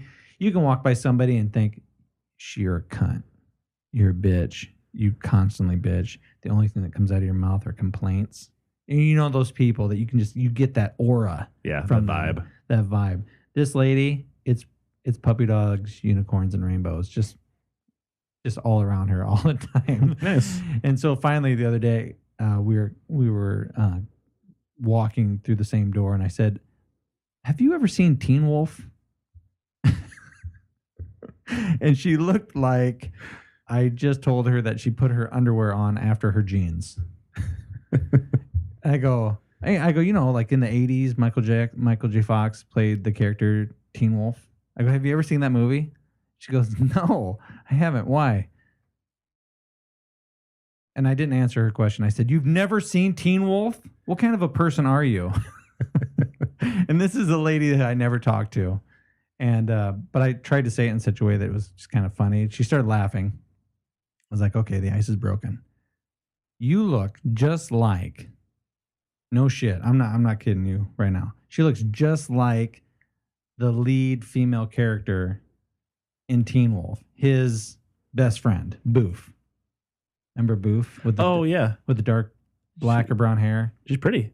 Yeah, very very pretty lady. And I honestly thought either you have a doppelganger walking around this world, or when you were younger, you fucking played Boof in Teen Wolf. I had my fingers crossed, kind of hoping that when I said, "Hey, have you ever seen the movie Teen Wolf?" Oh, I was in it. I was kind of hoping I was going to get this expression on her face, like, "Oh fuck, another one." Like she would have validated, yes, I did have one stint in the movie, because I've never seen that actress play in any other movie. Oh, but she's such a fucking dead ringer. that's funny. But yeah, but don't you find? I know that do you think this would be a good question for Junior? And with all seriousness, do you think that Matt and I are in general funny? No, you're honestly going to ask your son if you think we're funny? No, I'm asking him. All right. Than the average Joe? Compared to the average Joe? Yeah. Maybe not. He's taking a long time. Because I'm going to say, I go out of my way to have a great time at work. Well, I've never seen that at work. But I mean, I joke. But I mean, how you and I joke around is kind of how I joke around. Obviously, censored and toned down a tad. But Sure. I like, one of my favorite things is I love making people laugh at work and joking around and goofing off. It's gotten bad to a point where I was at a wedding one time and I was sitting with some people, with my wife and some people from work, and people said, somebody goes, "Hey, why don't you tell us a funny story or something? You're awful quiet." And I was like, it's almost like, come on, circus monkey. You're usually very funny to be around. And so I told a story of something that had happened to me at work at a different time. So you complied? I complied. But what happened was it initiated a whole... I would have said, bitch, I don't play for tricks. You can't just make me shoot a funny story out my mouth. There you go. There's my funny story. I had one readily available because I got plenty in my toolbox. And it initiated a conversation, and it pretty much lightened the table. So in other words... She used you as an icebreaker. She used me as an icebreaker, and I wasn't sitting there uncomfortable, like staring at everybody like dead silence. I was chatting with my wife and making side talk with people and stuff like that. And she and her husband sitting across from me were the ones who were sitting dead silent. They were making out, saying, come on, just one more couple, please. Then it won't be awkward. No, they weren't. And so then I totally complied. So I guess it's kind of bad, isn't it? You can't ask your son that question. Why? Because he's not around you in that setting. It's like on the Christmas or on the school setting. I don't know, but I know that you've always made me laugh, and we've always had good, funny conversations. I'd say on like a laid back, like casual, chillax setting. Yeah, he was pretty funny. Well, I'll get that out of him. Yeah, you really had to drag it. Jeez. If you were to ask me if so and so is funny, I immediately think of a comedian, and then I gauge them off my comedic scale. Whoa. Yeah, and Jesus, I'm never asking you that. Yeah, so then I would generally give somebody a 1 or 2, because I just immediately think of a comedian and. That's okay, I don't funny. do I think they're funny. When people to say, "Hey, this is Matt's funny on the podcast," is he like that? And is he a pretty funny guy? My instant reaction is absolutely is. He's a very funny guy. He's actually very depressive. It's all an act. I have to pull him out of a darkened room. We give him splash water on him. We give him ecstasy before each podcast. That's right. Yeah. Little MDMA, get him going. No, I'm serious. That I would say right away, going, absolutely, he's a very, very funny guy. The only reason I'm even speaking right now is because I did a couple bongs before I walked in the room. Did you see the Stephen Colbert comment? You'll love this because you just made me think about taking drugs to try to get yourself going. Oh. He made a comment about Santa. Oh, my God, it was funny. I'll have to see if I can find it. How many lines of coke does Santa have to do to get around the world? It's something along those lines of, I don't drink coffee. I got to deliver all these presents in one day. I do a double bump of coke off Blitzen's ass just to make it through something other. I can't remember what it was exactly, but it was really fun. Watching it on air was hilarious, and then reading the tweet as well was very funny. You want to know who my speaking of funny and who's funny and all this drugs and drugs and lines of coke. I just listened to this guy for the first time, Jim Jefferies. Have you ever seen a comedian, right? Yeah. He's a professional comedian. He was on Joe Rogan's podcast, but before I saw him there, I saw him on Amazon Prime, and it was called what was it called? Alcohol something. Alcoholocaust. It was Alcoholocaust was the name of it. Wow. He's an Australian comedian, and wow, the funniest teller of a rape scene I've ever heard. Really? That's kind of Sarah Silverman's gig. She always has rape jokes that she gets in trouble for. Oh, does she really? I never listened to Sarah Silverman, but listening to this guy tell certain stories, when you're done, like just now, if I were to tell you the subjects that he talked about, for the most part, people would be like, okay, he talked about rape, why babies should burn in hell, and something else that's just completely appalling. Why did you think that was funny? Why is it that comedians get a delivery? Yeah, it's about delivery. But why is it that comedians get a free ride? Because those are the people that we've given the right to do that. We've given them that's a good way. If you have a politician, we haven't given them the right to, like, they have a certain kind of persona to upkeep, which I think is stupid anyway. I think everyone should be, as you guys said, real. But I know that we give comedians that leeway because we want those, it's bad to say, but like those circus monkeys that we can kind of listen to and go, oh, yeah, that made me laugh, or oh, I've done that, I feel that. Yeah. I think Joe Rogan talks about that on his podcast about comedians are given, they're just jokes. We're just trying to get something out of you.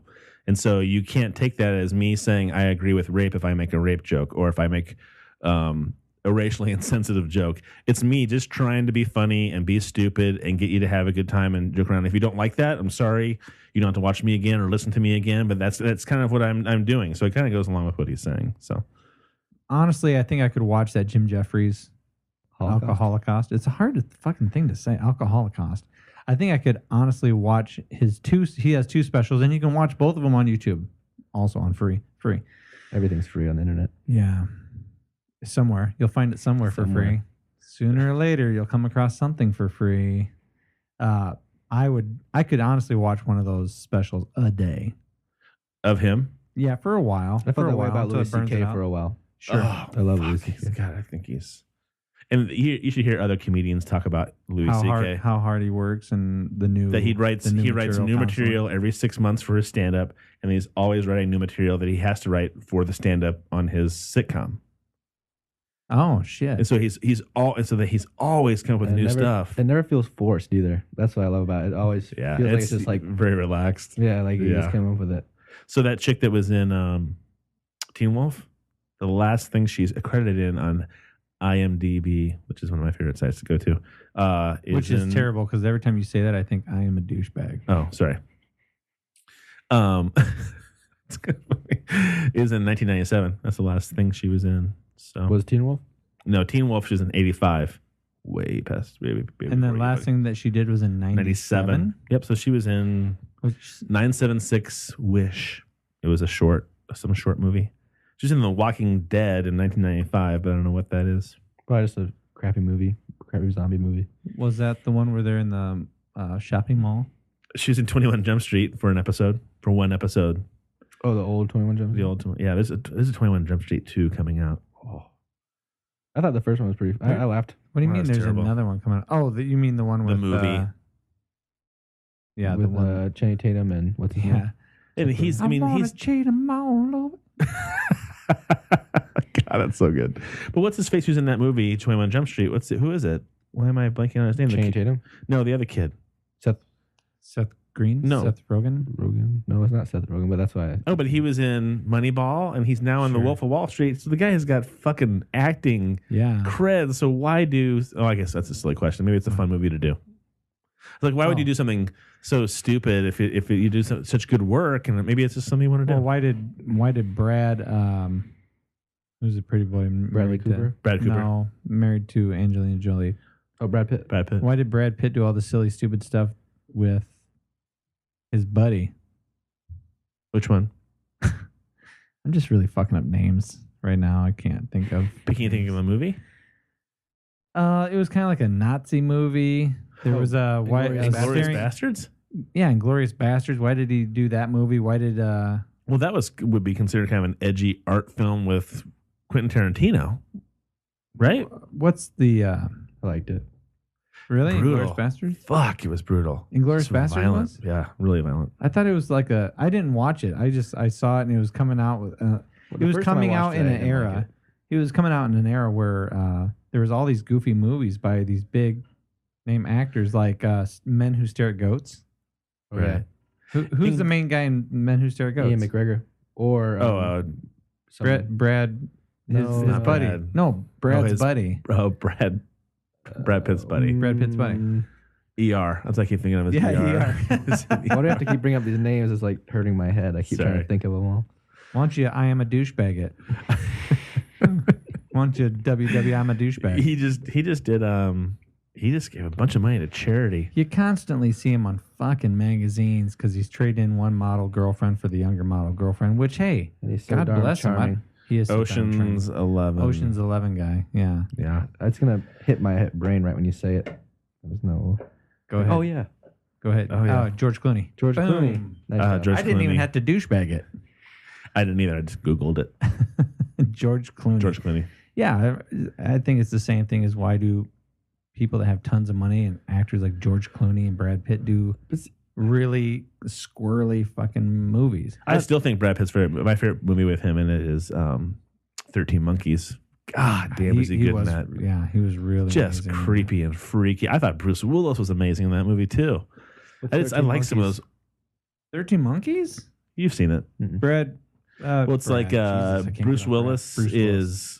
He's a time traveler. He's sent back in time to find out this plague What that started wiped, the plague? wiped everybody out. And so he's being sent back to find out what it was. And when he goes back, all he sees are this graffiti on the wall that says 13 monkeys. Remember that game he used to play as a little kid? Is it 12 monkeys or 13? Oh, what did I say? 13? It's 12. It's 12 monkeys. You know that game you used to play as a little kid with the monkeys in a barrel where you'd hook the arms? That was the symbol on the wall, and that was their sign. It was supposed to be this like radical animal rights group. And the storyline is really good because Brad Pitt is a really wealthy kid in the movie who's helping fund. Has he got schizophrenia? He's just fucking crazy. I don't know what's wrong with him, but he's helping fund this group. And they think that the group is the reason why it all happened. Well, you think he's the head of this crazy group, and they're the reason why something happened. And he is the head of it, and he is funding it. But you find out there's a whole other thing going on behind it. And Brad Pitt, it's a small role for him, but he got a lot of notoriety for it. And it was one of his first movies that was kind of small. Role. I didn't think it was really a small role. Bruce Willis was the main lead of the whole thing. And it was kind of like, and it was based off of a short French film. I don't know. I can't remember what that was called, but I'm a douchebag it. Fuck. But it was. I just like saying it, dude. I just like saying it. You don't have to do it. I think it's one of those movies where it makes you. It's like Fight Club in the way where it's just really different, really out there, kind of catches you off guard, you know. So I love that movie. I wouldn't mind that. There's a few movies I wouldn't mind having on Blu-ray, and that's one of them. That Fight Club on Blu-ray. Why is it's so wrong, but it's so good. I think because it's just so a lot of good. Well, it hits you right in the man core. Yeah, I think it just speaks to a lot of man core. Everything that is man within you. Yeah, you want to say man whore, but it's your man core. But see, maybe that's where I'm lost and I don't know myself well enough. I mean, I like watching the movie and it looks crazy and I don't want to get fucking punched in the face. I don't want to get punched anywhere. But deep down inside of us, every one of us, and I truly believe this, and it's kind of a radical idea, is I'm gonna fuck you. I think that right now, no, all right, you got this really scared look on your face. I would be scared too. But when I say that, I mean, I'm really surprised at, I think I know what you're going to say. And the idea that your mindset is so parallel to the way I'm thinking. Go ahead, Junior. Tell us what you're thinking. It scares me. Go ahead. Okay, I think deep down inside, all of us really want to, not necessarily a fist fight, but there's that part of us that wants to struggle.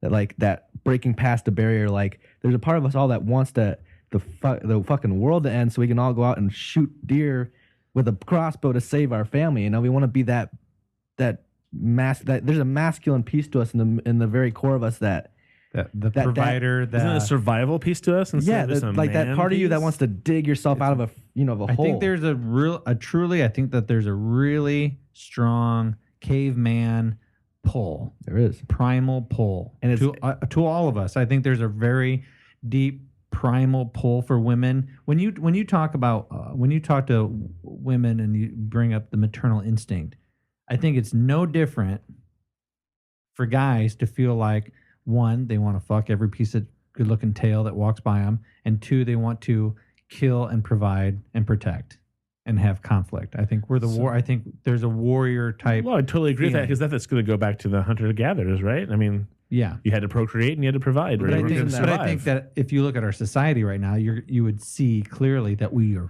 fighting those fucking urges so hard. Oh. Well, it's like our main goal. I mean, if you want I honestly think it's a form of brainwash. Really, it's because you don't want a bunch of rambunctious people who want to fight, thinking, and get out and get their food. You want people who are docile and want to sit and watch the TV and watch the movies and eat their, packaged dinners every night, because that's an easy group of people to control. But you can't have that's like with the Native Americans when they first came over and tried to make slaves out of Native Americans. They had the hell of a time to do it because they were just so rambunctious and out there and crazy.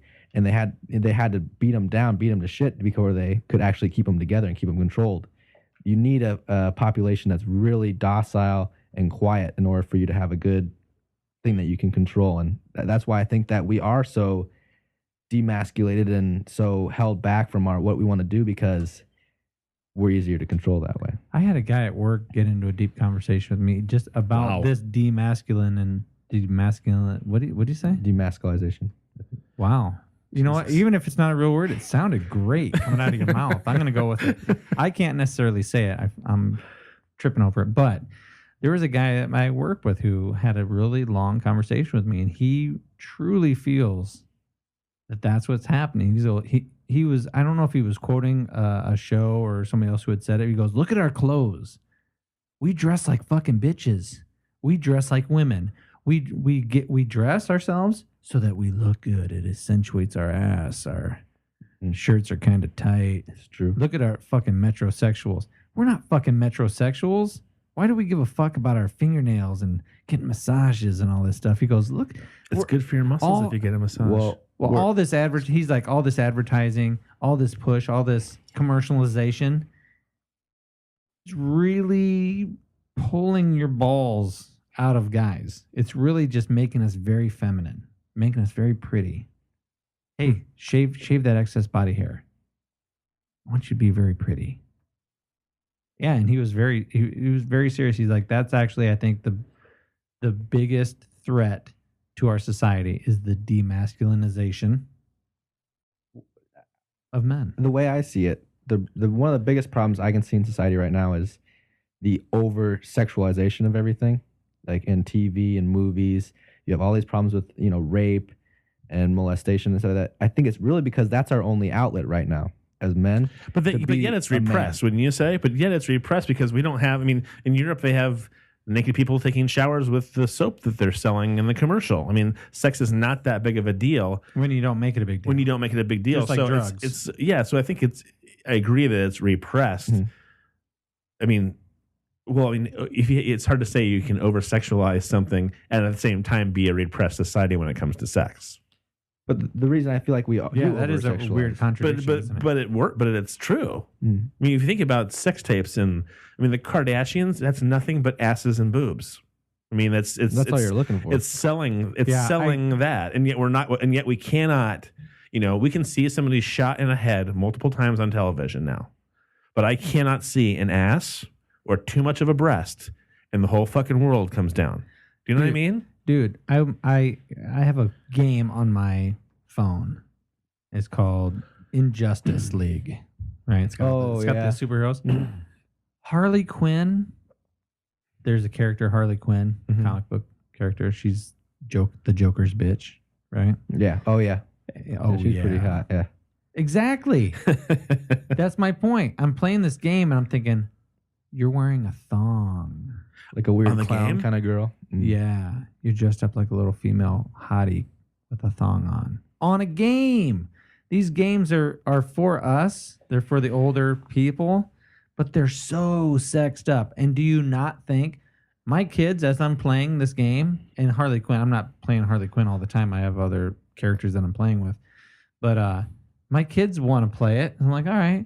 So they're going to be influenced. They're going to see Harley Quinn. Be like, at some time, at one time or another, they're going to see the female character. And you don't see any female characters on any games. I don't think. I haven't seen any anyway. That are like, they've been introduced more.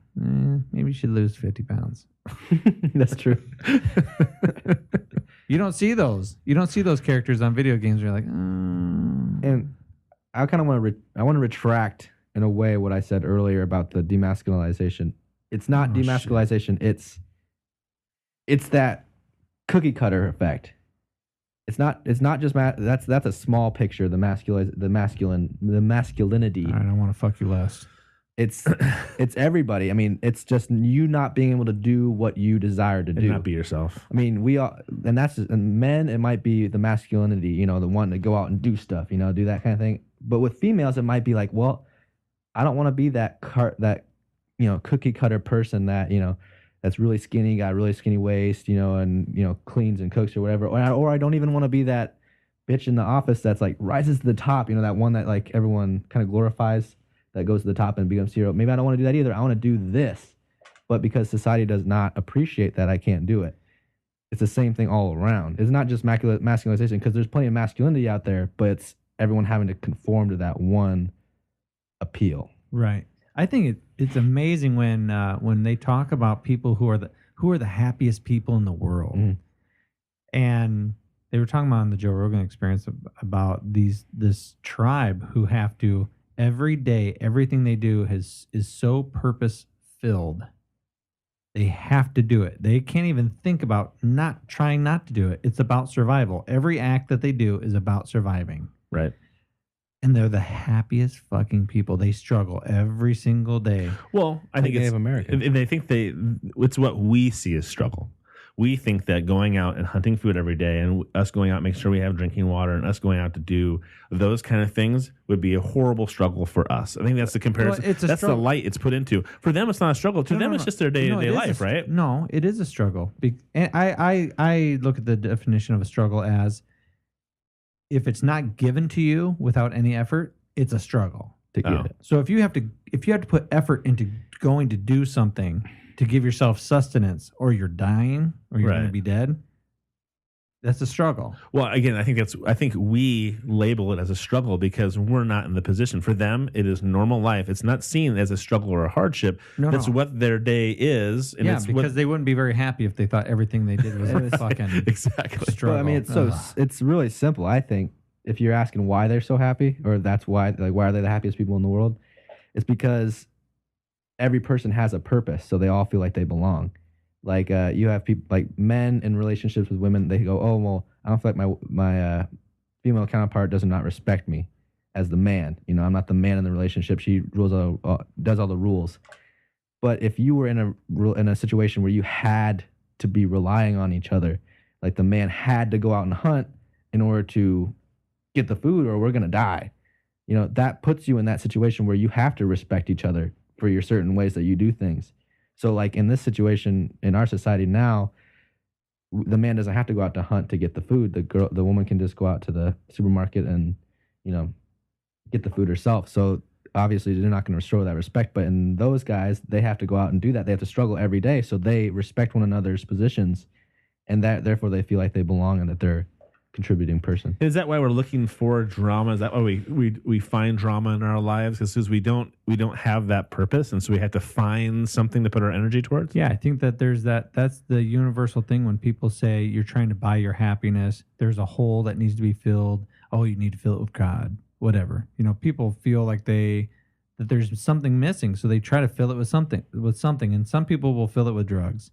Some people will fill it with church. Some people will fill it with purchasing stuff constantly, you know, but there's always going to be that hole there. So what is the hole?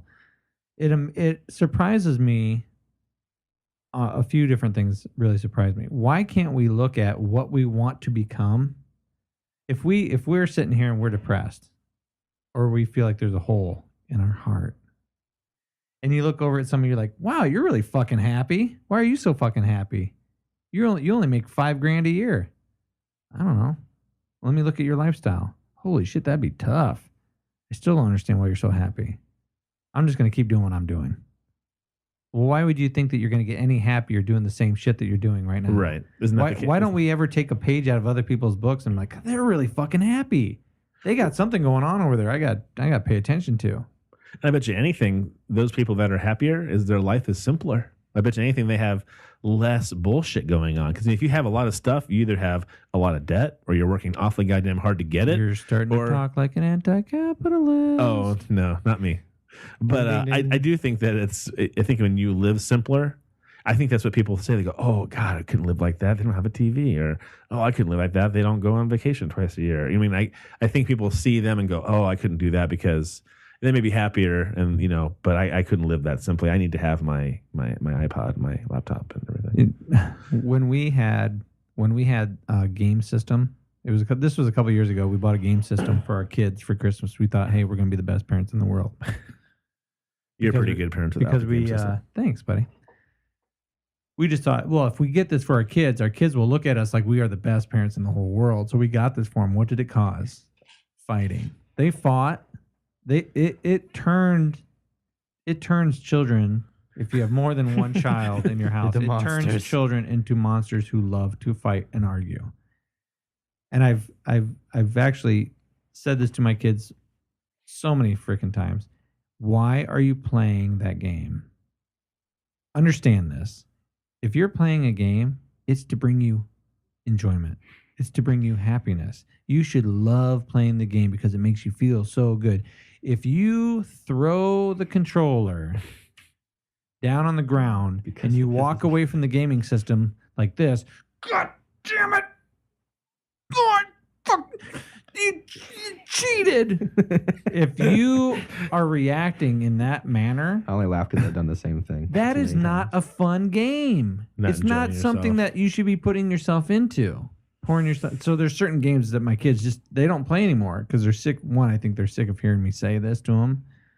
But two, they're like, yeah, it's too frustrating. I get angry. Why would I want to do something that I know is going to make me angry? Right. Silliness. Well, you guys remember how docile I was as a young child, right? As a fairly docile. Yeah. I wouldn't get pissed and scream and stuff like that. The only time I would was when I'd be playing a video game that's supposed to make you really happy. that I'd, fight, and whatever, and then all of a sudden you'd get killed and it was something stupid and you'd be like, what the fuck was that? That was stupid. And then I'd get so pissed, I'd grab the controller, like, why can't I do this? And that was the only time I'd ever get really, really mad was playing those video games. So it shows you that it can take someone who's really, because even now I don't get mad that often. I'm pretty docile. But you get me with one of those video games. Docile is a bad word. I think you're pretty laid back. Laid back. Laid back. Word. I'm pretty laid back, and I don't get mad real easy. But when you get me with a video game, it still does the same thing. It's the same thing. It hits me the same way. As soon as that game station broke down, instantly I had better kids. That I was like, oh, look at them. They're using their imagination. They're playing with dolls. That dollhouse that's just been sitting there collecting dust for the last year, they're actually playing with it. They're playing well together. I was like, that's great. So as soon as I had that epiphany, my wife goes, hey, so should we get him another for Christmas? I was like, oh, I'm not going to fight you on this. I'm not going to fight you. But you do realize there's a clear difference between when our kids had a game system and when they didn't. We didn't like our kids when they had the game system. Our kids are much better now that they're having to use their imagination. They're having to go outside and play basketball because they can't just sit in front of a TV. Well, I mean, I think as long as you regulate it, that's the key. You know what I mean? That was just it. You don't even have to fucking why make I mean, I think a parent's life is hard enough. Why put a huge burden on a parent? That's like going into a crack house and go, okay, either A, I can just get rid of the crack, or I can work on every single one of you crack addicts and regulate how much crack you're taking in. Why would I put that burden on myself? Why would I do that? I think you can break it down easier than that. Okay, kids, it's 5:00. You've had dinner, your homework's done. You got an hour on the whatever. When you're done, you're done. If only we had those regulators when we were, or when you're adult, I know, I'd stay up all night long playing stupid video games. I know I would if I had one. Wonder if regulating masturbation would. No way. Would that help? No way.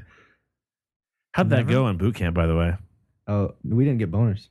Saltpeter. What? We didn't Saltpeter. Shut the fuck up. Are you serious? I think I got one boner the whole basic training, and I was like, what the fuck? What?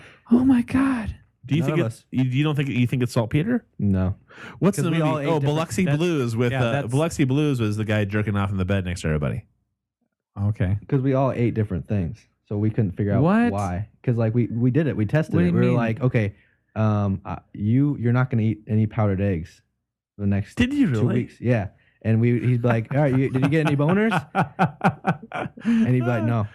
And we'd be like, well, it's not the powdered eggs. Were you so scared? Were you just so scared all the time you couldn't? It probably was just the stress. It is just the stress. Oh, okay. But that's the... Because by the end of it, we all started getting boners again.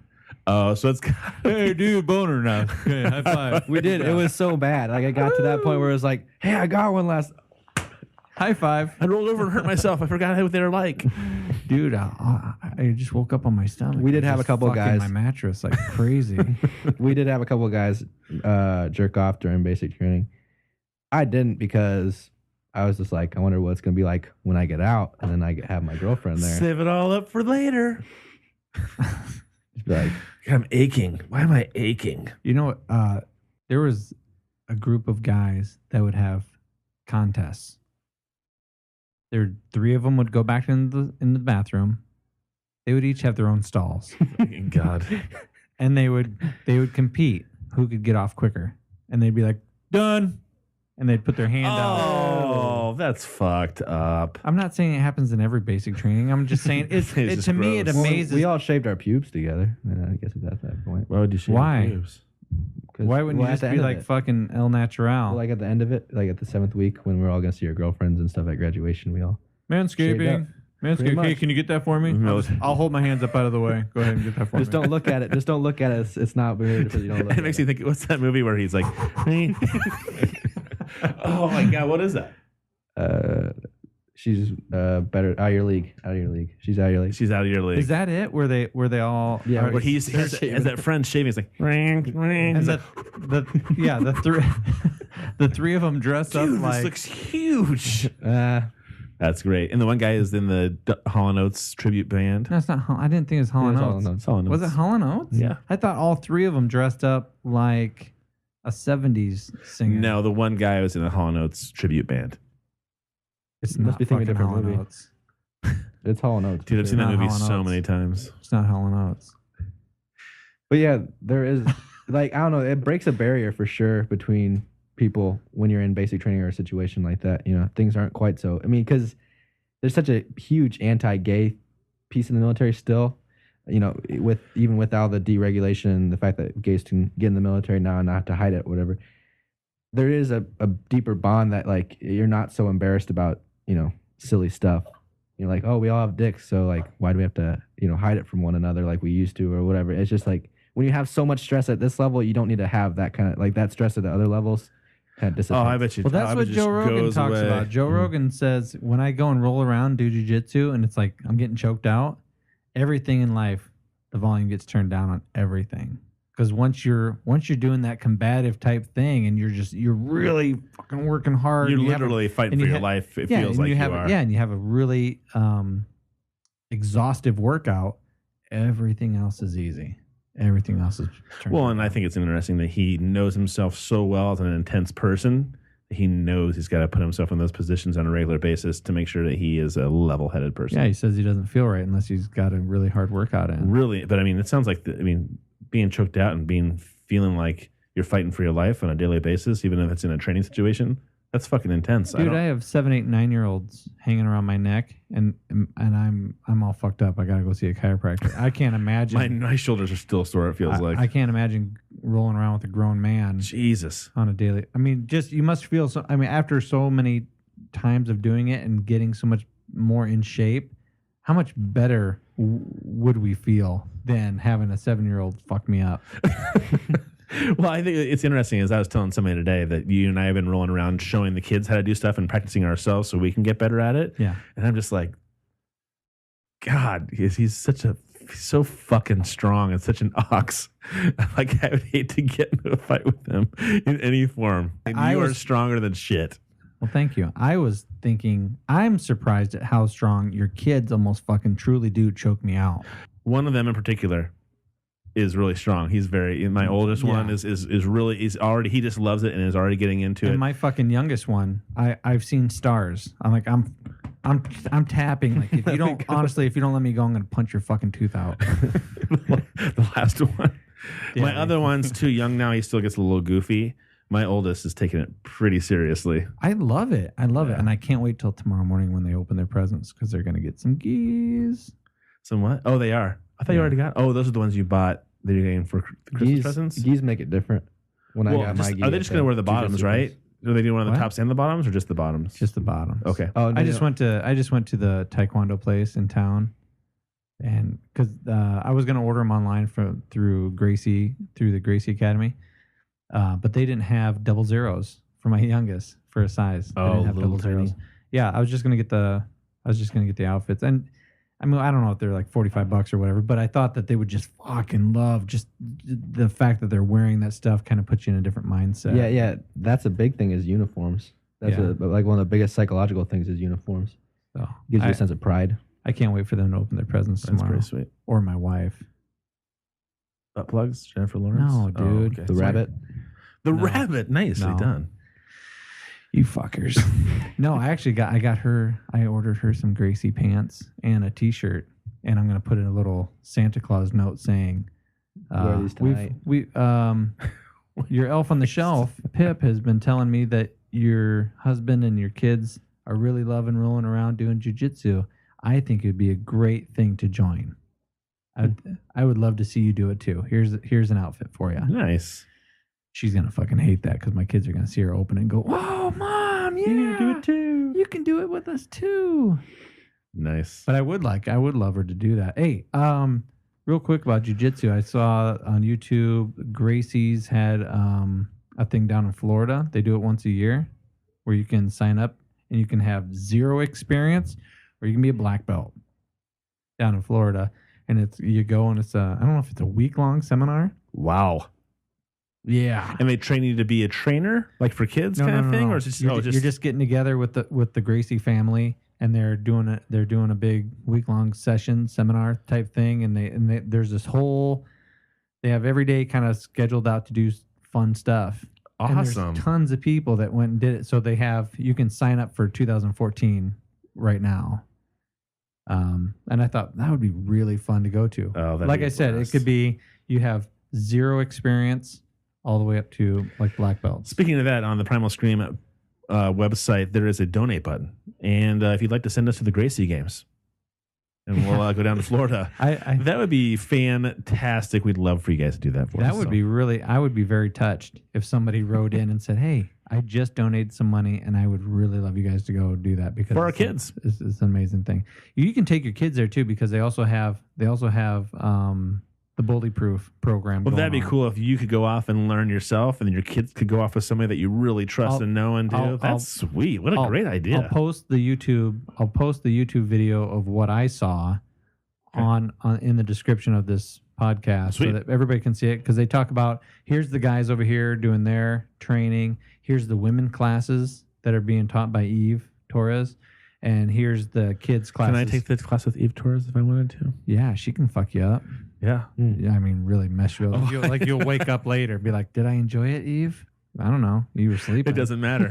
As long as even if you knocked me out cold, I slept with you. Neck really hurts. I fell asleep next to you. That's all that matters. By the way, before we sign off, I know we're going to sign off soon. Yep. Our chiropractor, my chiropractor that works over by you, he said, "So what do you guys? What's new with you guys lately? What's been up?" And I said, "Well, I've been rolling around with my kids. We've been doing this Gracie Games thing." And he goes, "It is so crazy that you just said that to me.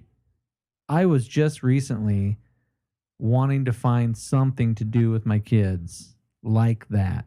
And I explained to him the whole bully proof program and the Gracie kids games, the Gracie games for the kids. And he said that, he goes, "I can't wait I'm going to YouTube it. I'm going to look all this stuff up," because he used to do Hapkido. And so one of his kids, I've had talks with him about being on the podcast, right, as a doctor. Yep. And he said that recently one of his kids got beat up at the bus stop, and his kid's like, "Well, I didn't know what to do, so I just stood there and got hit in the face." And he goes, "That's when you ball up your fist and you punch him back." And his wife's like, "No, don't do that." And so I brought this up to him, the whole bully proof program, just to give kids confidence. Sure. Not to hurt anybody, but to neutralize the situation and for a kid to feel like he's not going to get fucked up. Because in the very least, if your kid gets sick, they may still get in trouble at school for restraining somebody or holding somebody down. When they came home and said, "Dad, this is what I did," you at the very least could go, "Good on you. Yeah, good for you. You didn't punch anybody. You didn't hurt anybody. You took care of yourself. You defended yourself, but you didn't hurt anybody else. I'd fucking buy you a car when you're 16. You know what I mean? In today's society, it's either like you fight, you're either a bully, a bully or a victim. Exactly. Don't be a victim, but at the same time, you don't have to be an asshole. Be a bully either. Totally. Yeah. So I thought it was really unique that he was like, "I've been looking for something. I wanted to do something with my son because he's scared to go to school. He doesn't want to go to school now. Period. Okay. He doesn't want to go." So he's going to look into that. I thought, it's just it's hard to believe that there's not a bigger presence out there pulling the strings, karma, whatever, some religious something, angels. because recently with us really we do this podcast. We've had people on. They've motivated us into wanting to look into jujitsu. I did the anti-bullying thing. That got us doing the Gracie stuff. I'm worried about. I worry about my kids going to school and getting bullied, and I don't want them to have to deal with that or live through that.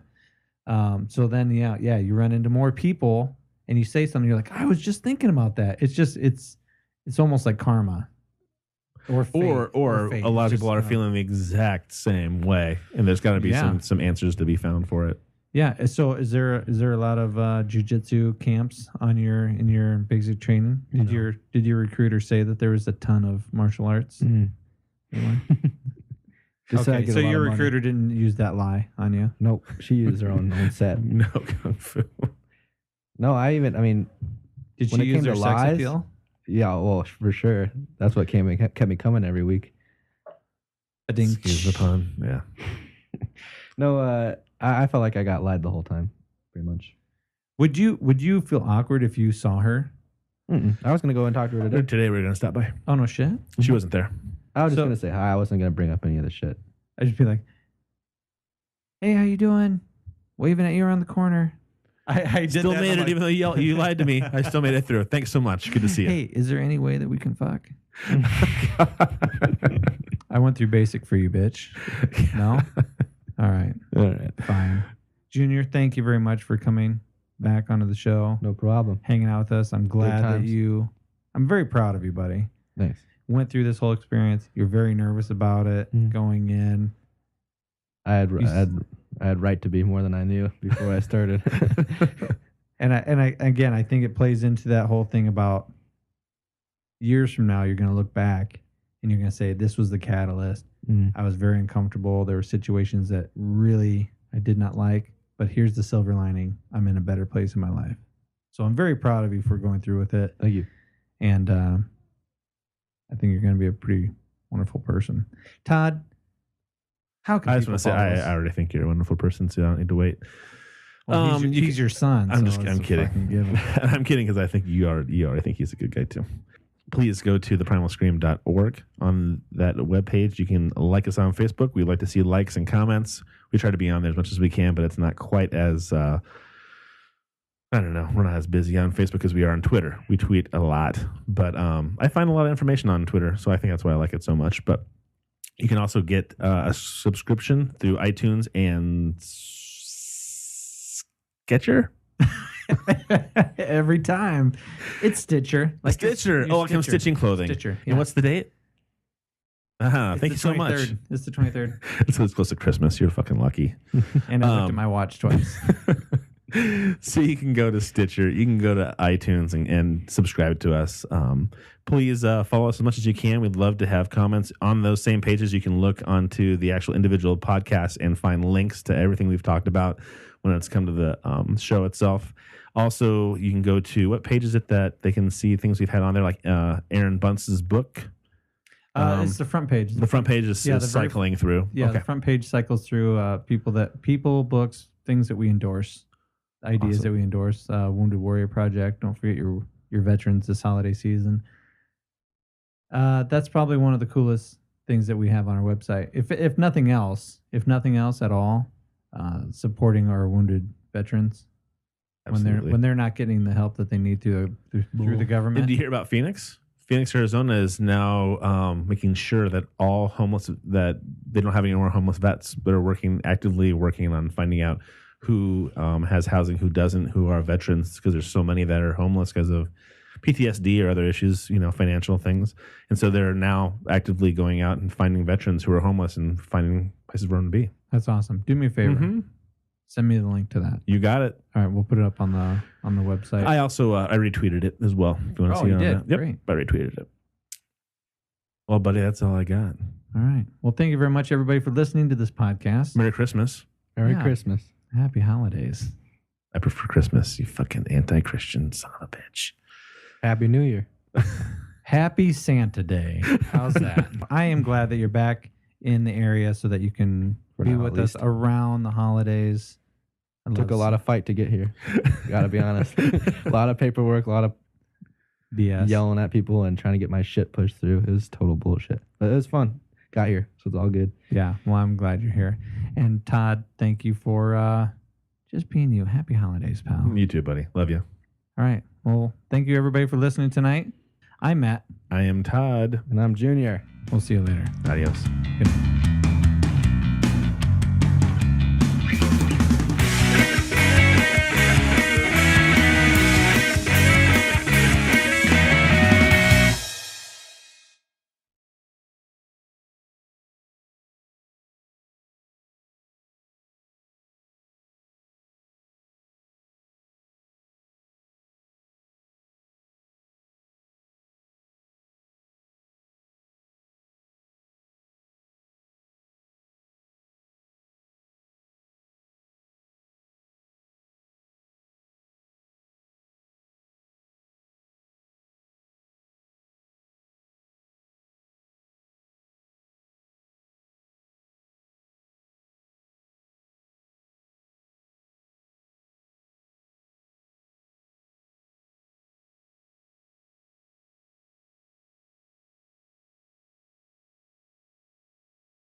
enough that if we saw something new that we had never thought of or heard of, we'd be like, holy shit. I can't wait to talk about that on the podcast. That's a really good point of view or perspective, or that sounds fucking crazy. I've never thought about that. I still want to before. talk about it because it sounds fucking crazy. Yeah, exactly. I would love to have that dialogue start happening where instead of doing current events, which most people know about, maybe the beginning of our podcast we start addressing Here's comments. some comments about Hey, we had some comments about this last podcast. previous Where podcast. we just had somebody listen to the very first podcast, thought, well, hey, what about this, and this, and we can address things from a long time ago.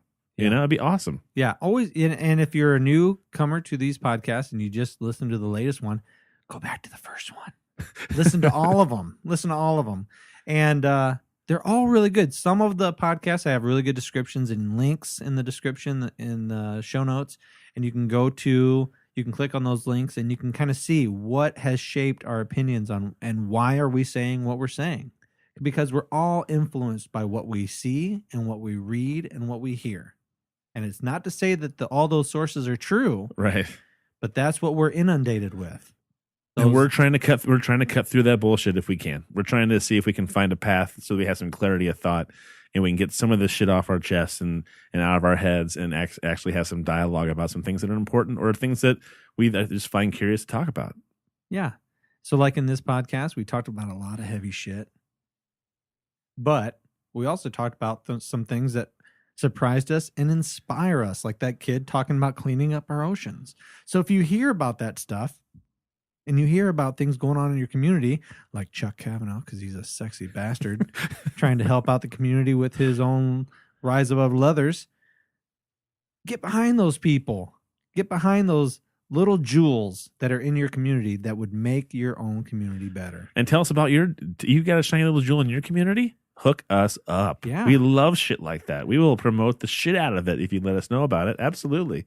So if you have one of those jewels in your community, let us know. Keep that dialogue going so we can, with the little itty bitty amount of power we have as a podcast, let us know. We'll promote it. And this next time somebody comes to your town, we'll make sure that we talk about it. And they know, oh, you know what? Next time I go to such and such place, that's where that one shop is at. We'd be happy to promote that for you. Yeah. And I want to get an invite to somebody's city soon. Oh, that's right. I want to get an invite. I want to travel. I want to tell my wife that I have to for the podcast. That's the only way maybe that I'm going to go. Well, then we'll have to get like a corporate credit card and have to start. Shit. There's all this. Be part of the system, baby. Part of the system. All right. Well, anyway, thank you Jesus Christ. Thank you everybody very much for listening to today's podcast. I'm Matt. I am Todd. And we'll see you later. Adios. Good night. Okay, so there we had that break. Yep. Do you want to do the beginning now? Sure. Okay. Let's make it like Real 5-10 minutes. Real quick. Something short and juicy. I had a couple of things here. What'd you want to talk about? A couple of things on RT that I thought would be good. Okay. I just really quickly wanted to. Are we going to talk about Christmas at all? Is there going to be? I'd say we do. I say Fridays with Aaron do Christmas. Do Christmas then? Let's do it with him. He'd be kind of. Would he enjoy that? Yeah, he might. And we'll promote his book too. Oh shit! Yeah, yeah. I really need to read like the last 50 to 100 pages, I think, of his latest rendition because he changed the ending and all this stuff. Oh, he did. Oh shit. Yeah, but he's already working on his second book. Oh, that's what you said. That's so awesome. Yeah, that was fun. Collaborating on that. I think the hard part about this podcast is going to be, talking about a lot of ups and downs probably over the time. But again, like RT, I like RT because I feel like I'm getting informed by things that I'm not aware of when it comes to our mainstream media. Right. But it all is a fucking downer. Everything from RT is a downer. Well, you know what? It probably. I mean, isn't everything from our media downer? I don't think so. Again, I'm a huge NPR fan. I don't hear just shit all the time on NPR. I do hear things. There are times when I turn NPR off because they're talking about people being killed and bombings and IEDs in Iraq, and I don't want my kids to listen to it while we're in the car because they listen to the radio too. I turn NPR off. But there are tons of times where I'm listening to something and I listen to StoryCorps where there's these two people that are talking about their entire marriage. Every single morning she made him lunch, and every lunch he opened up was a piece of paper that said, I want you to know how much I love you and I care about you every fucking day. And then when they're interviewing each other on StoryCorps, They're in their 80s and they're just sobbing with each other because they love each other so much. They can't stop holding hands. It's overwhelming sometimes with some of those stories, but NPR does a great job of having good things, normal news that's happening in the world that's not so positive and great, but also finding music or art or stuff that's also, it's almost like I consider it like the New Yorker magazine on the radio. It's just full of a lot of stuff.